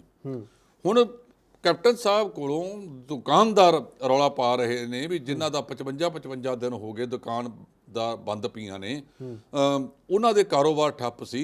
ਜਦੋਂ ਇਹ ਕਿਹਾ ਗਿਆ ਕੁਝ ਛੁੱਟਾਂ ਪਿਛਲੇ ਦਿਨਾਂ ਦੇ ਵਿੱਚ ਦਿੱਤੀਆਂ ਤਾਂ ਤੁਸੀਂ ਦੇਖੋ ਜਿਹੜੀਆਂ ਮਕੈਨਿਕਾਂ ਦੀਆਂ ਦੁਕਾਨਾਂ ਸੀ ਉਹਨਾਂ ਦੇ ਉੱਤੇ ਰੌਣਕ ਪਰਤੀ ਹੈ। ਲੋਕ ਵਹੀਕਲ ਘਰੇ ਖੜੇ ਹੋਏ ਸੀ, ਉਹਨਾਂ ਨੂੰ ਠੀਕ ਕਰਾਉਣ ਵੱਲ ਆਏ ਨੇ। ਇਹਨਾਂ ਨੇ ਕਿਹਾ ਕਿ ਸਿਰਫ ਜਿਹੜੇ ਕੰਟੇਨਮੈਂਟ ਜ਼ੋਨ ਨੇ, ਲਾਗ ਪ੍ਰਭਾਵਿਤ ਖੇਤਰ ਜਿਨ੍ਹਾਂ ਦੇ ਵਿੱਚ ਮਰੀਜ਼ਾਂ ਦੀ ਗਿਣਤੀ ਵੱਧ ਹੈਗੀ ਹੈ, ਸਿਰਫ ਉਹਨਾਂ ਨੂੰ ਹੀ ਜਿਹੜਾ ਹੈਗਾ ਉਹ ਪਾਬੰਦੀਆਂ 'ਚ ਰੱਖਿਆ ਜਾਵੇਗਾ। ਪਰ ਬਾਕੀ ਥਾਵਾਂ ਦੇ ਉੱਤੇ ਸਾਨੂੰ ਅਤਿਹਾਤ ਵਰਤਦਿਆਂ ਜਿਹੜਾ ਹੈਗਾ ਉਹ ਸ਼ੁਰੂ ਕਰਨਾ ਪਵੇਗਾ। ਅਸੀਂ ਕਹਿੰਦੇ ਆ ਕਿ ਕਾਰੋਬਾਰ ਜੇ ਸ਼ੁਰੂ ਕਰਾਂਗੇ ਤਾਂ ਹੀ ਜਿਹੜੀ ਲੀਹੋਂ ਲੱਥੀ ਪਟੜੀ ਤੇ ਆਏਗੀ। ਅੱਜ ਕਾਰੋਬਾਰ ਵੱਡੀ ਪੱਧਰ ਤੇ ਸ਼ੁਰੂ ਹੋ ਜਾਣ, ਇਹਨਾਂ ਪ੍ਰਵਾਸੀ ਮਜ਼ਦੂਰਾਂ ਨੂੰ ਇਹ ਵਿਸ਼ਵਾਸ ਹੋ ਜੇ ਕਿ ਉਹਨਾਂ ਨੂੰ ਰੁਜ਼ਗਾਰ ਮਿਲ ਗਿਆ, ਉਹ ਕੰਮ ਤੇ ਲੱਗੇ ਨੇ, ਉਹਨਾਂ ਨੂੰ ਥੋੜਾ ਬਹੁਤਾ ਜਿਹੜਾ ਖਾਣ ਜਿਹੜਾ ਮਾੜਾ ਮੋਟਾ ਦਿਹਾੜੀ ਦੱਪਾ ਲੱਗਦਾ ਰਹਿੰਦਾ ਸ਼ੁਰੂਆਤ ਹੋ ਜੇ ਤਾਂ ਜਿਹੜੀ ਗਿਣਤੀ ਭੱਜਣ ਵਾਲਿਆਂ ਦੀ ਹੈ ਉਹਨਾਂ ਨੂੰ ਵੀ ਪਤਾ ਹੈ ਕਿ ਉਹਨਾਂ ਦੇ ਰਾਜਾਂ ਦੇ ਵਿੱਚ ਉਹਨਾਂ ਦੀ ਸਥਿਤੀ ਉਹਨਾਂ ਦੀਆਂ ਸਰਕਾਰਾਂ ਤੋਂ ਸਾਂਭੀ ਨਹੀਂ ਜਾਣੀ। ਪਰ ਉਹਨਾਂ ਕੋਲ ਇੱਕੋ ਹੀ ਹੈ ਕਿ ਉੱਥੇ ਜਾ ਕੇ ਘੱਟੋ ਘੱਟ ਉਹਨਾਂ ਦੀ ਭਾਵੇਂ ਝੁੱਗੀ ਹੈ, ਭਾਵੇਂ ਕੋਈ ਛੱਪਰ ਹੈ, ਭਾਵੇਂ ਇੱਕ ਕਮਰਾ ਹੈ, ਉਹਨਾਂ ਨੂੰ ਇਹ ਲੱਗਦਾ ਵੀ ਜੇ ਅਸੀਂ ਉੱਥੇ ਪਹੁੰਚ ਜਾਂਦੇ ਹਾਂ ਤਾਂ ਜਿਹੜਾ ਸਾਨੂੰ ਕਿਰਾਏ ਦਾ ਬਚ ਸਕਦਾ ਹੈ। ਪਰ ਆਉਣ ਵਾਲੇ ਸਮੇਂ ਦੇ ਵਿੱਚ ਜਿਹੜੇ ਵੀ ਰਾਜ ਵਿਕਾਸਸ਼ੀਲ ਨੇ ਉਹਨਾਂ ਦੇ ਵਿੱਚ ਜਿਹੜੀ ਇਹ ਲੇਬਰ ਦੀ ਸਮੱਸਿਆ ਉਹ ਆਏਗੀ। ਉਦੋਂ ਅੱਜ ਇਹ ਜਿਹੜੀ ਤੇਜ਼ੀ ਨਾਲ ਉੱਥੇ ਭੱਜੇ ਜਾ ਰਹੇ ਨੇ, ਤੁਸੀਂ ਮੇਰੀ ਗੱਲ ਯਾਦ ਰੱਖਿਓ, 3 ਜਾਂ 4 ਮਹੀਨਿਆਂ ਤੋਂ ਬਾਅਦ, ਭਾਵ ਜਦੋਂ ਝੋਨੇ ਦਾ ਸੀਜ਼ਨ ਆਵੇਗਾ, ਮੰਡੀਆਂ ਦੇ ਵਿੱਚ ਕਟਾਈ ਆਵੇਗੀ, ਉਦੋਂ ਪਹਿਲਾਂ ਇਹਨਾਂ ਪ੍ਰਵਾਸੀ ਮਜ਼ਦੂਰਾਂ ਨੇ ਫਿਰ ਇੱਥੇ ਮੁੜੇ ਆਉਣਾ। ਜੇ ਕਾਰੋਬਾਰ ਇੱਥੇ ਸ਼ੁਰੂ ਹੋ ਗਏ, ਜਿਹੜੇ ਉਹਨਾਂ ਦੇ ਸਾਥੀ ਇੱਥੇ ਬੈਠੇ ਹੋਣਗੇ ਉਹ ਉਹਨਾਂ ਨੂੰ ਭਰੋਸਾ ਦੇ ਕੇ ਦੁਬਾਰਾ ਇੱਥੇ ਬੁਲਾਉਣ ਦਾ ਯਤਨ ਕਰਨਗੇ। ਉਸ ਵੇਲੇ ਫਿਰ 1200 ਗੱਡੀਆਂ ਦੇ ਵਿੱਚ ਨਹੀਂ ਆਉਣੇ, 12,000 ਚੜ੍ਹ ਕੇ ਆਉਣਗੇ ਕਿ ਇੱਕ ਦੂਜੇ ਦੇ ਉੱਤੇ ਕਿਵੇਂ ਹੈ। ਚੰਗਾ ਤਾਂ ਇਹ ਹੈ ਕਿ ਪ੍ਰਧਾਨ ਮੰਤਰੀ ਸਾਹਿਬ ਰਾਜਾਂ ਦੇ ਮੁੱਖ ਮੰਤਰੀਆਂ ਦੇ ਨਾਲ ਬੈਠ ਕੇ, ਮੁੱਖ ਮੰਤਰੀ ਵੀ ਅੱਗੋਂ ਹੇਠਲੇ ਪੱਧਰ ਦੇ ਨੁਮਾਇੰਦਿਆਂ ਨਾਲ ਬੈਠ ਕੇ ਗੱਲ ਕਰਕੇ ਇਹ ਸਥਿਤੀ ਜਿਹੜੀ ਔਕੜ ਦੀ ਸਥਿਤੀ ਹੈ ਇਹਦੇ ਵਿੱਚ ਰਾਜਨੀਤੀ ਨੂੰ ਮਾਈਨਸ ਕਰਕੇ ਸਾਨੂੰ ਉੱਠਣਾ ਚਾਹੀਦਾ, ਉੱਭਰਨਾ ਚਾਹੀਦਾ। ਡੀਰੇਲ ਹੋਈ ਗੱਡੀ ਨੂੰ ਦੁਬਾਰਾ ਪਟੜੀ ਤੇ ਚੜਾਉਣ ਲਈ ਯਤਨਸ਼ੀਲ ਹੋਣਾ ਚਾਹੀਦਾ। ਉਹਨਾਂ ਨੇ ਇੱਕ ਗੱਲ ਜ਼ਰੂਰ ਕਹਿਤੀ ਹੈ ਕਿ ਜਿਹੜੇ ਸਕੂਲ ਤੇ ਕਾਲਜ ਨੇ ਉਹ ਬੰਦ ਰੱਖੇ ਜਾਣਗੇ। ਉਹਦਾ ਕਾਰਨ ਹੈ ਕਿ ਹੁਣ ਜਿਹੜੇ ਵਿਦੇਸ਼ਾਂ ਤੋਂ ਕੁਝ ਲੋਕਾਂ ਨੇ ਆਉਣਾ ਹੈ, 20-25 ਹਜ਼ਾਰ ਪੰਜਾਬ ਦੇ ਵਿੱਚ ਵੀ ਉਹ ਆ ਰਹੇ ਨੇ। ਕਿਹਾ ਜਾ ਰਿਹਾ ਹੈ ਕਿ ਸਾਡਾ ਇੱਕ ਆਦਤ ਆ ਨਾ ਕਿ ਅਸੀਂ ਜਾਬਤੇ ਦੇ ਵਿੱਚ ਤਾਂ ਬੈਠਣਾ ਸਿੱਖੇ ਹੀ ਨਹੀਂ। ਜਦੋਂ ਉਹ ਲੋਕ ਆਉਣਗੇ ਇੱਕ ਵਾਰ ਫੇਰ ਜਿਹੜੀ ਸਥਿਤੀ ਹੈ ਇਹਨਾਂ ਕਰੋਨਾ ਮਰੀਜ਼ਾਂ ਦੀ ਉਹ ਦੁਬਾਰਾ ਵਧੇਗੀ। ਮੈਂ ਤੁਹਾਨੂੰ ਕੱਲ ਵੀ ਗੱਲ ਕੀਤੀ ਸੀ ਕਿ ਜਿੱਦਾਂ ਦੇ ਵਿਸ਼ਵ ਪੱਧਰ ਦੇ ਉੱਤੇ ਮਾਹਰਾਂ ਦੀ ਰਾਏ ਆ ਰਹੀ ਹੈ ਕਿ ਉਹ ਇਹ ਕਹਿੰਦੇ ਨੇ ਕਿ ਇਹ ਜਿਹੜੀ ਕਰੋਨਾ ਹੈਗਾ ਇਹ ਆਮ ਬਿਮਾਰੀਆਂ ਵਰਗੀ ਇੱਕ ਬਿਮਾਰੀ ਹੋ ਜਾਵੇਗੀ। ਜਿਵੇਂ ਜਦੋਂ ਅਸੀਂ ਟੈਸਟ ਕਰਾਉਂਦੇ ਹਾਂ ਕਿ HIV ਪੋਜ਼ਿਟਿਵ ਹੈ, ਫਲਾਨਾ ਹੈਗਾ, ਇਹ ਢਿਮਕਾ ਹੈਗਾ, ਉਹੀ ਚੀਜ਼ ਇੱਥੇ ਪੈਦਾ ਹੋ ਜਾਏਗੀ। ਜੇ ਤੁਸੀਂ ਕਿਸੇ ਬੰਦੇ ਨੂੰ ਇਹ ਨਾ ਦੱਸੋ ਕਿ ਤੈਨੂੰ ਕਰੋਨਾ ਪੋਜ਼ਿਟਿਵ ਹੈ, ਮੇਰੇ ਹਿਸਾਬ ਨਾਲ ਕਿ ਉਹ ਉਸ ਤੋਂ ਜ਼ਿਆਦਾ ਠੀਕ ਜਲਦੀ ਹੋ ਸਕਦਾ ਹੈ। ਇਸ ਤਰ੍ਹਾਂ ਦੇ ਸਾਡੇ ਜਿਹੜੇ ਸਿਹਤ ਦੇ ਚੰਗੇ ਡਾਕਟਰ ਨੇ ਉਹਨਾਂ ਦੀ ਰਾਏ ਲੈਣ ਦੀ ਜ਼ਰੂਰਤ ਹੈ। ਪਰ ਆ ਤੁਸੀਂ ਹੁਣ ਦੇਖੋ ਜਦੋਂ ਲਾਕਡਾਊਨ ਖੁੱਲਣਗੇ ਇਹ ਜਿਹੜੇ 5 ਤਾਰਾ ਵੱਡੇ ਵੱਡੇ ਹਸਪਤਾਲ ਨੇ ਫਿਰ ਇਹਨਾਂ ਦੇ ਵਿੱਚ ਭੀੜਾਂ ਲੱਗਣਗੀਆਂ। ਇਸ ਮਹਾਮਾਰੀ ਦੇ ਦੌਰਾਨ ਉਹਨਾਂ ਨੇ ਬਿਲਕੁਲ ਵੀ ਇੱਕ ਵੀ ਪ੍ਰਤੀਸ਼ਤ ਲੋਕਾਂ ਨੂੰ ਸਾਂਭਿਆ ਨਹੀਂ। ਲਗਾਤਾਰ ਕਿਹਾ ਇਹ ਜਾ ਰਿਹਾ ਸੀ ਕਿ ਇਹਨਾਂ ਦੇ ਲਾਇਸੈਂਸ ਬੰਦ ਕੀਤੇ ਜਾਣਗੇ। ਮੈਂ ਦੇਸ਼ ਦੀ ਗੱਲ ਨਹੀਂ ਕਰਦਾ, ਪੰਜਾਬ ਦੀ ਗੱਲ ਕਰਦਾ ਕਿ ਪੰਜਾਬ ਨੇ ਕਿੰਨੇ ਇਸ ਤਰ੍ਹਾਂ ਦੇ ਇਹਨਾਂ ਹਸਪਤਾਲਾਂ ਦੇ ਲਾਇਸੈਂਸ ਰੱਦ ਕੀਤੇ ਨੇ। ਬਿਲਕੁਲ ਬਿਲਕੁਲ ਉਹਨਾਂ ਦੇ ਰੱਦ ਕਿਸੇ ਕੀਮਤ ਤੇ ਨਹੀਂ ਕੀਤੇ ਜਾ ਸਕਦੇ, ਕਿਉਂਕਿ ਉਹਨਾਂ ਦੇ ਪਿੱਛੇ ਇਹਨਾਂ ਦੇ ਮੰਤਰੀ, ਇਹਨਾਂ ਦੇ ਅਧਿਕਾਰੀ, ਵੱਡੇ ਵੱਡੇ ਕਾਰਪੋਰੇਟ ਘਰਾਣੇ ਉਹਨਾਂ ਨੇ ਉਹ ਬਣਾਏ ਹੋਏ ਨੇ, ਜਿਨ੍ਹਾਂ ਨੇ ਆਉਣ ਵਾਲੇ ਸਮੇਂ ਚੋਣਾਂ ਦੇ ਵਿੱਚ ਪਹਿਲਾਂ ਵੀ ਹੁਣ ਵੀ ਇਹਨਾਂ ਨੂੰ ਮੋਟੇ ਫੰਡਾਂ ਦੇ ਗੱਫੇ ਦੇਣੇ ਨੇ। ਇਸ ਕਰਕੇ ਇਹ ਕਹਿਣ ਨੂੰ ਗੱਲਾਂ ਹੁੰਦੀਆਂ ਨੇ, ਪਰ ਜਦੋਂ ਤੁਸੀਂ ਪ੍ਰੈਕਟੀਕਲ ਕਰਕੇ ਦਿਖਾਓਗੇ, ਜ਼ਮੀਨੀ ਪੱਧਰ ਤੇ ਕੁਝ ਕਰਕੇ ਦਿਖਾਓ। ਇਸ ਵੇਲੇ ਭਾਵੇਂ ਰਾਜ ਨੇ ਭਾਵੇਂ ਦੇਸ਼ ਹੈ, ਲੋਕ ਇਹ ਕਹਿੰਦੇ ਨੇ ਕਿ ਜ਼ਮੀਨੀ ਪੱਧਰ ਦੀਆਂ ਜਿਹੜੀਆਂ ਸਮੱਸਿਆਵਾਂ ਨੇ, ਪ੍ਰਧਾਨ ਮੰਤਰੀ ਸਾਹਿਬ ਤੁਸੀਂ 20 ਲੱਖ ਦੀ ਜਗ੍ਹਾ 'ਚ 20 ਅਰਬ ਕਰੋੜ ਦੇ ਦਿਓ, ਪਰ ਜੇ ਦੇਣਾ ਹੀ ਵੱਡੇ ਸਰਮਾਏਦਾਰਾਂ ਨੂੰ ਆ, ਛੋਟਿਆਂ ਨੂੰ ਦੇਣਾ ਕੱਖ ਨਹੀਂ ਹੈਗਾ। ਉਹ ਉਦੋਂ ਤੱਕ ਇਹ ਜਿਹੜੀ ਬਗਾਨਗੀ ਦੀ ਭਾਸ਼ਾ ਹੈਗੀ ਹੈ ਉਹ ਸਾਰਿਆਂ ਦੇ ਵਿੱਚ ਵਾਪਰਦੀ ਰਹੇਗੀ। ਹੋਰ ਵੀ ਕਈ ਕੰਮ। ਇੱਕ ਮੁੱਖ ਮੰਤਰੀ ਸਾਹਿਬ ਨੇ ਸ਼ਰਾਬ ਦੇ ਠੇਕਿਆਂ ਨੂੰ ਲੈ ਕੇ ਜਿਹੜਾ ਨਜਾਇਜ਼ ਸ਼ਰਾਬ ਵਿਕਦੀ ਹੈ ਉਹਨੂੰ ਲੈ ਕੇ ਹੁਕਮ ਜਾਰੀ ਕੀਤੇ ਨੇ। ਜਿਹੜਾ ਘਨੌਰ ਦੇ ਵਿੱਚ ਸ਼ਰਾਬ ਫੜੀ ਗਈ ਉਹ ਤੁਸੀਂ ਦੇਖਿਆ ਹੋਣਾ ਕਿ ਮਦਨ ਲਾਲ ਜਲਾਲਪੁਰ ਤੇ ਹਰਦਿਆਲ ਕੰਬੋਜ ਤੇ ਸਵਾਲ ਉੱਠ ਰਹੇ ਨੇ। ਇੱਕ ਖਬਰ ਲੱਗੀ ਹੈ ਕਿ 221 ਨਜਾਇਜ਼ ਸ਼ਰਾਬ ਦੇ ਠੇਕੇ ਤਾਂ ਮੁੱਖ ਮੰਤਰੀ ਦੇ ਆਪਣੇ ਸ਼ਹਿਰ 'ਚ ਚੱਲ ਰਹੇ ਨੇ। ਦੇਖੋ ਇਹ ਜਾਂਚ ਦਾ ਵਿਸ਼ਾ ਹੈਗਾ। ਇਹ ਪਹਿਲਾਂ ਵੀ ਖਬਰਾਂ ਲੱਗਦੀਆਂ ਆਈਆਂ ਨੇ। 2017 ਦੇ ਵਿੱਚ ਸੁਖਵਿੰਦਰ ਸਭ ਤੋਂ ਪਹਿਲਾਂ ਨਵਜੋਤ ਸਿੱਧੂ ਨੇ ਮਸਲਾ ਉਠਾਇਆ ਸੀ, 18 'ਚ ਫੇਰ ਉਠਾਇਆ। ਕੀ 3 ਸਾਲ ਮੁੱਖ ਮੰਤਰੀ ਸਾਹਿਬ ਅੱਖਾਂ ਤੇ ਪੱਟੀ ਬੰਨ੍ਹ ਕੇ ਬੈਠੇ ਰਹੇ? ਸਾਡੇ ਨਾਲ ਕਾਲਰ ਜੁੜ ਗਏ ਨੇ, ਸਾਡੀ ਗੱਲਬਾਤ ਜਾਰੀ ਹੈ ਜੀ। ਸਵਾਗਤ ਹੈ, ਕੀ ਨਾਮ ਹੈ, ਕਿੱਥੋਂ ਬੋਲ ਰਹੇ ਹੋ ਜੀ? ਹੈਲੋ, ਹਾਂਜੀ ਹਾਂਜੀ, ਤੁਹਾਡੀ ਆਵਾਜ਼ ਆ ਰਹੀ ਸਾਡੇ ਤੱਕ।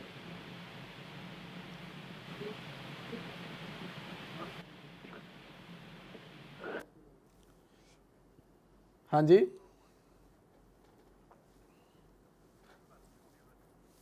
ਜੀ, ਤੁਹਾਡੀ ਆਵਾਜ਼ ਦੇ ਵਿੱਚ ਦਿੱਕਤ ਆ ਰਹੀ ਸੀ, ਇਸ ਕਰਕੇ ਕਾਲ ਡ੍ਰੌਪ ਕਰਨੀ ਪੈ ਗਈ। ਤੁਸੀਂ ਦੁਬਾਰਾ ਕਾਲ ਕਰ ਸਕਦੇ ਹੋ। ਢਿੱਲੋਂ ਸਾਹਿਬ, ਸ਼ਰਾਬ ਨੂੰ ਲੈ ਕੇ ਜਿਵੇਂ ਅਸੀਂ ਗੱਲਬਾਤ ਕਰ ਰਹੇ ਸੀ, 3 ਸਾਲਾਂ ਦੇ ਵਿੱਚ ਮੁੱਖ ਮੰਤਰੀ ਸਾਹਿਬ ਅੱਖਾਂ ਤੇ ਪੱਟੀ ਬੰਨ੍ਹਦੇ। ਜੇ ਤੁਸੀਂ ਕਹਿ ਰਹੇ ਹੋ ਕਿ ਉਹਨਾਂ ਦੇ ਜ਼ਿਲ੍ਹੇ ਦੇ ਵਿੱਚ ਇਹ ਚੱਲਦੇ ਨੇ, ਤਾਂ ਜਿਹੜੇ ਆਬਕਾਰੀ ਦੇ ਅਧਿਕਾਰੀ ਜਿਹਦੇ ਮਾਮਲੇ ਨੂੰ ਲੈ ਕੇ ਉਦਣ ਸਮੱਸਿਆ ਆਈ, ਰਾਜਾ ਵੜਿੰਗ ਨੇ ਇਲਜ਼ਾਮ ਲਾਇਆ ਕਿ ਇਹਦੇ ਮੁੱਖ ਸਕੱਤਰ ਦੇ ਆਪ ਦੇ ਸਪੁੱਤਰ ਦੀ ਡਿਸਟਿਲਰੀ ਹੈ, ਤਾਂ ਉਹ ਦੂਜਿਆਂ ਨੂੰ ਇਨਸਾਫ ਕਿਵੇਂ ਦੇ ਸਕਦਾ? ਉਹਦੇ ਬਾਰੇ ਮੁੱਖ ਮੰਤਰੀ ਸਾਹਿਬ ਨੇ ਕੁਝ ਸਪਸ਼ਟ ਨਹੀਂ ਕੀਤਾ ਅਜੇ ਤੱਕ। ਮਤਲਬ ਗੋਂਗਲੂਆਂ ਤੋਂ ਮਿੱਟੀ ਝਾੜਨ ਵਾਲੀ ਸਥਿਤੀ ਦੇ ਵਿੱਚ ਲੱਗਦੇ ਨੇ ਸਾਰੇ। ਚੰਗਾ ਇਹ ਹੁੰਦਾ ਕਿ ਇਹਦੇ ਵਿੱਚ ਇਨਸਾਫ ਕੀਤਾ ਜਾਂਦਾ ਹੈ। ਜੇ ਉਹਨਾਂ ਤੇ ਦੋਸ਼ ਨੇ, ਤੁਸੀਂ ਅੱਜ ਵੀ ਜਿਹੜੀਆਂ ਚੋਰ ਮੋਰੀਆਂ ਨੇ, ਭਾਵੇਂ ਉਹ ਟਰਾਂਸਪੋਰਟ ਦੇ ਖੇਤਰ ਦੇ ਵਿੱਚ ਨੇ, ਸ਼ਰਾਬ ਦੇ ਖੇਤਰ ਦੇ ਵਿੱਚ ਨੇ, ਜਾਂ ਕਿਸੇ ਹੋਰ ਖੇਤਰ ਦੇ ਵਿੱਚ ਨੇ, ਉਹਨਾਂ ਨੂੰ ਤੁਸੀਂ ਦੇਖੋ। ਜੇ ਉਹਨਾਂ ਨੂੰ ਤੁਸੀਂ ਬੰਦ ਕਰ ਲਓ ਤਾਂ ਇਹੀ ਪੰਜਾਬ ਜਿਹੜਾ ਹੈਗਾ ਕਿਤੇ ਦੀ ਕਿਤੇ ਜਾ ਸਕਦਾ ਹੈ, ਪਰ ਇਹ ਕਰਨ ਦਾ ਯਤਨ ਕੋਈ ਨਹੀਂ ਕਰਦਾ। ਚਲੋ ਸਰ, ਗੱਲ ਉਹੀ ਆ ਗਈ ਨਾ ਨਵਜੋਤ ਸਿੱਧੂ ਵਾਲੀ ਕਿ ਸਿਆਸੀ ਇੱਛਾ ਸ਼ਕਤੀ ਹੋਣੀ ਚਾਹੀਦੀ ਹੈ। ਸਿਆਸੀ ਇੱਛਾ ਸ਼ਕਤੀ ਹੈ ਨਹੀਂ, ਉਹਨਾਂ ਉੱਤੇ ਕਾਰਵਾਈ ਕੋਈ ਕਰਦੇ ਨਹੀਂ। ਹੁਣ ਤੱਕ ਅਧਿਕਾਰੀ ਕਰਦੇ ਕਿਰੇ ਨੇ। ਕਾਲਰ ਜੁੜ ਗਏ ਨੇ ਸਾਡੇ ਨਾਲ ਜੀ। ਸਵਾਗਤ ਹੈ, ਕੀ ਨਾਮ ਹੈ, ਕਿੱਥੋਂ ਬੋਲ ਰਹੇ ਹੋ ਜੀ? ਹੈਲੋ, ਸਤਿ ਸ਼੍ਰੀ ਅਕਾਲ ਜੀ। ਸਤਿ ਸ਼੍ਰੀ ਅਕਾਲ ਜੀ। ਬੇਨਤੀ ਹੈ ਜੀ, ਜੀ ਮੁੱਦਾ ਤੁਹਾਡਾ ਚੰਗਾ ਵਾ ਜੀ। ਤੁਸੀਂ ਵੇਖੋ, ਇੱਕ ਪਿੰਡ 'ਚ ਇੱਕ ਸਰਪੰਚ ਨੇ ਕਈ ਭੱਠੀਆਂ ਲਵਾਈਆਂ ਹੁੰਦੀਆਂ, ਉਹਦੇ ਮੁੱਖ ਮੰਤਰੀ ਪੰਜਾਬ ਦਾ ਜੀ।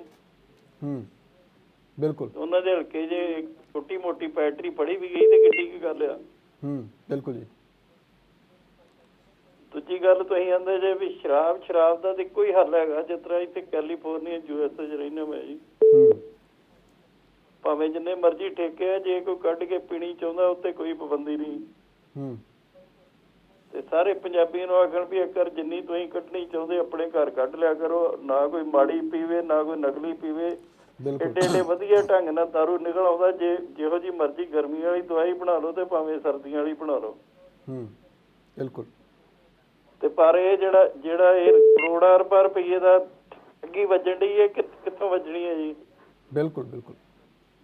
ਰਹਿ ਗਈ ਗੱਲ, ਤੁਸੀਂ ਕਹਿੰਦੇ ਜੇ ਏਦਾਂ ਹੋ ਜੇ ਉਦਾਂ ਹੋ ਜੇ। ਇਹ ਜਦੋਂ ਦੀ ਵੀ ਦੁਨੀਆ ਬਣੀ ਆ, ਜੰਗਲ ਰਾਜ ਹੀ ਰਿਹਾ। ਤਗੜਾ ਹੀ ਮਾੜੇ ਨੂੰ ਖਾਂਦਾ, ਕਦੀ ਮਾੜੇ ਨੇ ਤਗੜੇ ਨੂੰ ਖਾਂਦਿਆਂ ਵੇਖਿਆ ਜੇ ਕੋਈ ਧਾਰਨ ਹੈਗੀ ਤੇ ਦਿਓ ਜੀ। ਬਿਲਕੁਲ ਜੀ, ਬਿਲਕੁਲ ਬਿਲਕੁਲ ਸਹੀ ਕਹਿ ਰਹੇ। ਤੇ ਫਿਰ ਇਹਨਾਂ ਨੂੰ ਕਿਉਂ ਆਪਾਂ ਭਣਦੇ ਰਹਿੰਦੇ? ਪੰਜਾਬ ਤੇ ਉੱਥੇ ਹੀ ਰਹੇ ਲੋਕ, ਤੇ ਸਾਰੀ ਦੁਨੀਆ ਤੇ ਛਾ ਕੇ ਹੋਏ ਆ। ਜੇ ਪੰਜਾਬ ਇਹੋ ਜਿਹਾ ਕੰਮ ਨਾ ਕਰਦਾ ਸ਼ਾਇਦ ਇੱਥੇ ਹੀ ਕੁਸਰ 8-10 ਕਦਰ ਰੋਜ਼ ਹੋ ਜਾਂਦੇ ਜਾਂ ਮਹੀਨੇ 'ਚ ਹੋ ਜਾਂਦੇ ਆ।